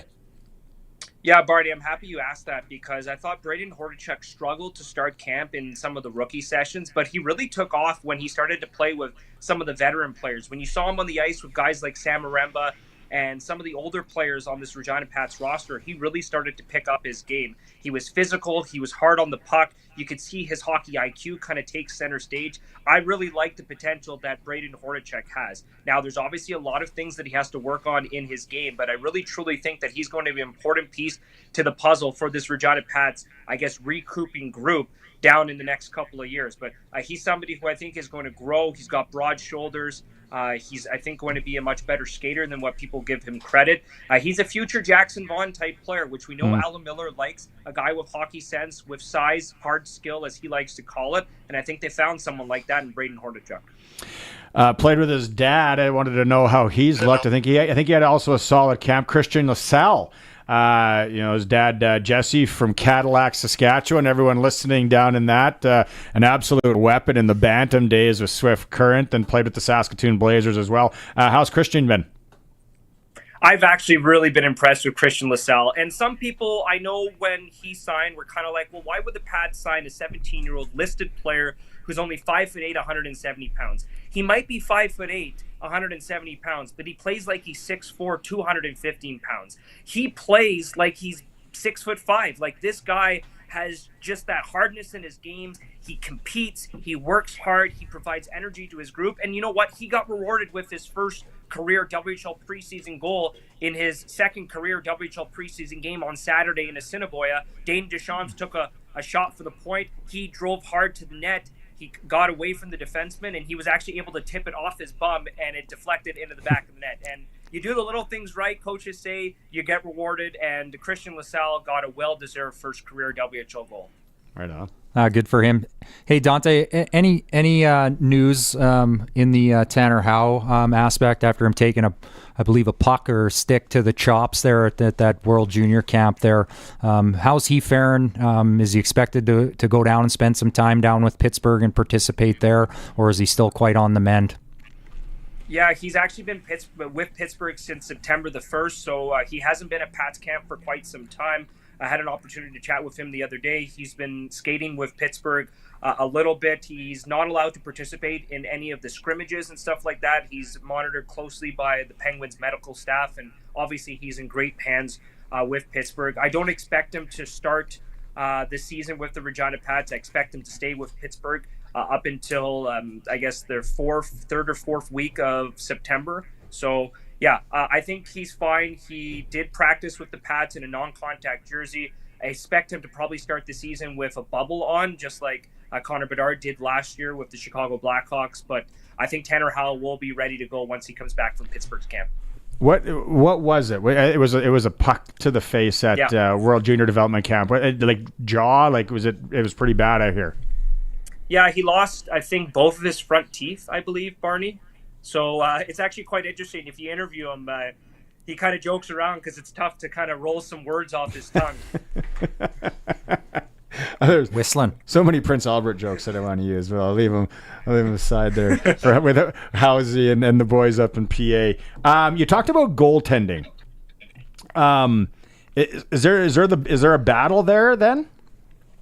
Yeah, Barney, I think there is. I mean, it's tough to go into a season with two 19-year-old goaltenders, to be quite honest with you. I mean, Kelton Pine looked really good on Saturday. Only gave up 2 goals on 23 shots against Moose Jaw. I probably should have had a shutout, if not for a couple of Moose Jaw odd-man rushes that were, I guess, off of a couple of the Regina Pats turnovers at the blue line. So you can't fault Kelton Pine on Saturday. Ewan Huet has not played a preseason game just yet, so expect him to get the start on Friday or Saturday. The Pats have 2 preseason games this weekend, up against Brandon at home on Saturday against the Brandon Wheat Kings to wrap up the preseason schedule. So looking ahead to this weekend, I would expect Ewan Huet to get the start. But you're right, there is an internal battle between those 2 goaltenders, 2 19-year-olds, both want to be starting goaltenders. And then in the mix as well is Madden Malacca. He's an 18-year-old. Alan Miller acquired him from Prince George last year, given that Ravensburgen was going to be the future 06 goaltender, and he should go pretty high in this year's NHL draft up in Prince George. So there is a battle between the 2 guys. I don't know who's going to win that battle just yet. I might have a little bit more of an update for you next week after Huet gets started net on either Friday or Saturday. Right on. In closing, I want to ask you, how is the, what I know they're called, neutral site games? I guess that was pretty exciting for people in Estevan and Assiniboia. Yeah, over 950 fans in Estevan. That was an awesome, awesome atmosphere and a fantastic atmosphere in Assiniboia. That place was buzzing, for lack of a better term. I mean, Barney, just tough to describe. I was out on the bench during warm-up, and the fans were pounding on the glass. They were piled all around the lower section, all around the walking track up top. The seats were filled. There was not one empty seat. They say they fit 1,500 people with standing room, and there was definitely 1,500 people in the building, and you could just feel the goosebumps. The hair on your arms would just rise up. Nice. When the puck was put in the back of the net. Those fans in Assiniboia are so passionate. They have a fantastic facility, And I think preseason hockey needs a little bit more of that, because you could see the competitiveness on the ice. You could see that both teams wanted to win, and it was just a great game. Right on, Dante. Good report. I know you got a busy week ahead. Let's catch up next week. Take care. Thanks for this. Awesome. Thanks so much for having me. Voice of the Regina Pats here on 620 CKRM, Dante DeCara. If you're watching on the stream on YouTube or on X, or as always on the home of the Riders, 620 CKRM. On the farm, dirt doesn't just get under your fingernails, it runs through your veins. Your equipment is just as tough. You bought it for its rugged dependability and efficient operation. To keep your machinery running as good as the day you bought it, you want genuine AGCO parts, fluids, and filters from Nick Service. Their friendly parts staff has what your equipment needs to keep it running at the top of its game. Keep it genuine at Nick Service, your local genuine AGCO parts headquarters. Wondering what your equipment is really worth? Hi, I'm Riley McChesney from McDougall Auctioneers, your go-to appraisal experts. With our finger on the pulse in today's market, we offer the most accurate, up-to-date valuations for your machinery. Planning to expand or thinking of selling? Get the real value of your equipment with McDougall Auctioneers. Over 42 years of expertise at your service. Call us at 1-800-263-4193 or visit us at mcdougallauction.com. Sask Power is working to improve the power system in your area. In order to do their work safely, they need to shut the power off for customers in Richmond on Freeman Street, Main Street, and Gittle Avenue from 10 a.m. to 2 p.m. tomorrow, September 10th, weather permitting. Again, the power will be out for 4 hours tomorrow, September 10th, from 10 a.m. to 2 p.m. for customers in Richmond on Freeman Street, Main Street, and Gittle Avenue. For updates on this outage, visit saskpower.com/outages. The early bird deadline in the Roughrider and Children's Hospital Foundation's lottery is this Thursday. Turn your summers into epic adventures with the Hello Lake Life Prize, featuring a GMC Hummer EV and Sea-Doo Switch pontoon boat, or take $235,000 cash. Plus, there are 10 incredible grand prizes, including your best chance to win $1 million. Hurry, early bird deadline is this Thursday. Help Saskatchewan kids. Get your tickets now at riderschildrenslottery.ca. Lottery license LR240034. Please play responsibly. For pizza lovers who are short on time and hungry for a great deal, Little Caesars Pizza is ready when you are. Walk in, grab your hot and ready favorites, and walk out. It's just that easy. Try the classic hot and ready medium pepperoni pizza for only $7.99. You get a delicious quality pizza at a great price. It's available all day, every day for just $7.99 at Little Caesars. And try other hot and ready favorites like their iconic Crazy Bread or Caesar Wings. Little Caesars Pizza, 20 years of hot and ready. Tiny toppings and cardboard-flavored carbs are not what you get when you order from Western Pizza. But they haven't just perfected pizza. No, my friend, add Caesar salad to that list, along with satisfying garlic toast, baked lasagna, crispy chicken wings, and every other item on their extensive menu. Western Pizza makes food for hungry people. So if you're only kinda sorta hungry, you should invite more people. Western Pizza, big on toppings, big on taste. I've got this delicious dilemma. I've always loved my cheddar cheese. I just love how it's so sharp tasting.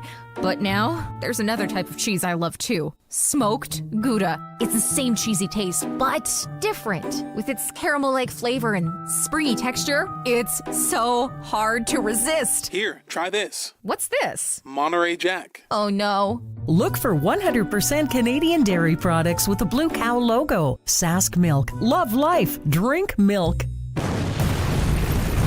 The government just asked us to save the world. They'll do it. They've made a few requests, so they want you to bring back floppy disks, pet rocks, and they all want Glassers TV, your SaskTel authorized dealer. Well, that last one we can do. You don't want to miss a thing. That's why at Glassers TV, your SaskTel authorized dealer, they have so much to offer, like SaskTel wireless internet. Contact Glassers TV, your SaskTel authorized dealer in Moosomin today. Spend your day interacting with us. Call or text us 306-936-6262. Driven by Capital Ford Lincoln, Saskatchewan's #1 Ford retailer. CapitalFordLincoln.com on 620 CKRM. The all-new Sportscage. Watch our live stream at sportscage.com and on the radio at 620 CKRM. Everything is going to be in podcast form in case you missed anything today. Dave Thomas and Maz we got a little heated there. Well, I did anyway. Also, Rams head coach Mark McConkey. U of R Rams are 2-0. We had Scott Schultz join us, talk an hour or two about the Riders. Farhan Lalji, unfortunately, some audio trouble there. He's live at the Monday Nighter, and then Darian Durant and Dante DeCaria here in hour 3. RP, it's hard to even fathom the memorial service today for the Gaudreau brothers. That was it was all over social media, is all that, and then Johnny's wife announcing that she's pregnant with their 3rd child. Like the story is so gut wrenching, even if you don't have kids. Like. Yeah, just when you think that they're kind of trying to move on or having these memorials in Calgary outside the arena there, and now back with their family, and this news just continues to come out. It's heartbreaking, gut wrenching. We put in whatever kind of descriptor you want there, but absolutely terrible situation. And it was, we had Eric Francis on the day after that it came out in the news, and it's one of those things that you always say, like, oh, he's such a nice guy, and but it was legit. Like, this guy's smile, and now the videos that come out and the pictures and just the kind of guy he was. Like, talk about and his brother as well. But talk about for an organization to have a player and a person like that. Yeah. And when in professional sports, you can get all kinds, but to have that and so that memorial service was tough to watch. And you don't always see it. You see some athletes sometimes in the public eye and they seem good, and it's not genuine. And you hear maybe some other things about it, but everything you've heard about Johnny and his brother is they were salt of the earth people, and it's a horrible thing, and like you say, it's you don't want to even put yourself in that situation to imagine what that family's going through, but absolutely heartbreaking. All right, thanks for coming in for a couple hours. Too bad it wasn't a Rider win that we got to talk about, but maybe the next time. Yeah, hopefully we'll look forward to it. Thanks for having me on again, and a lot of fun as always talking sports. Yep. Tomorrow, plan is to have Graham Dillette on from Weyburn, Saskatchewan, getting ready for the President's Cup in Montreal. Colson, thanks. Curtis, thanks. Again, RP, thanks. It's been a slice. We'll talk to you again tomorrow, Saskatchewan.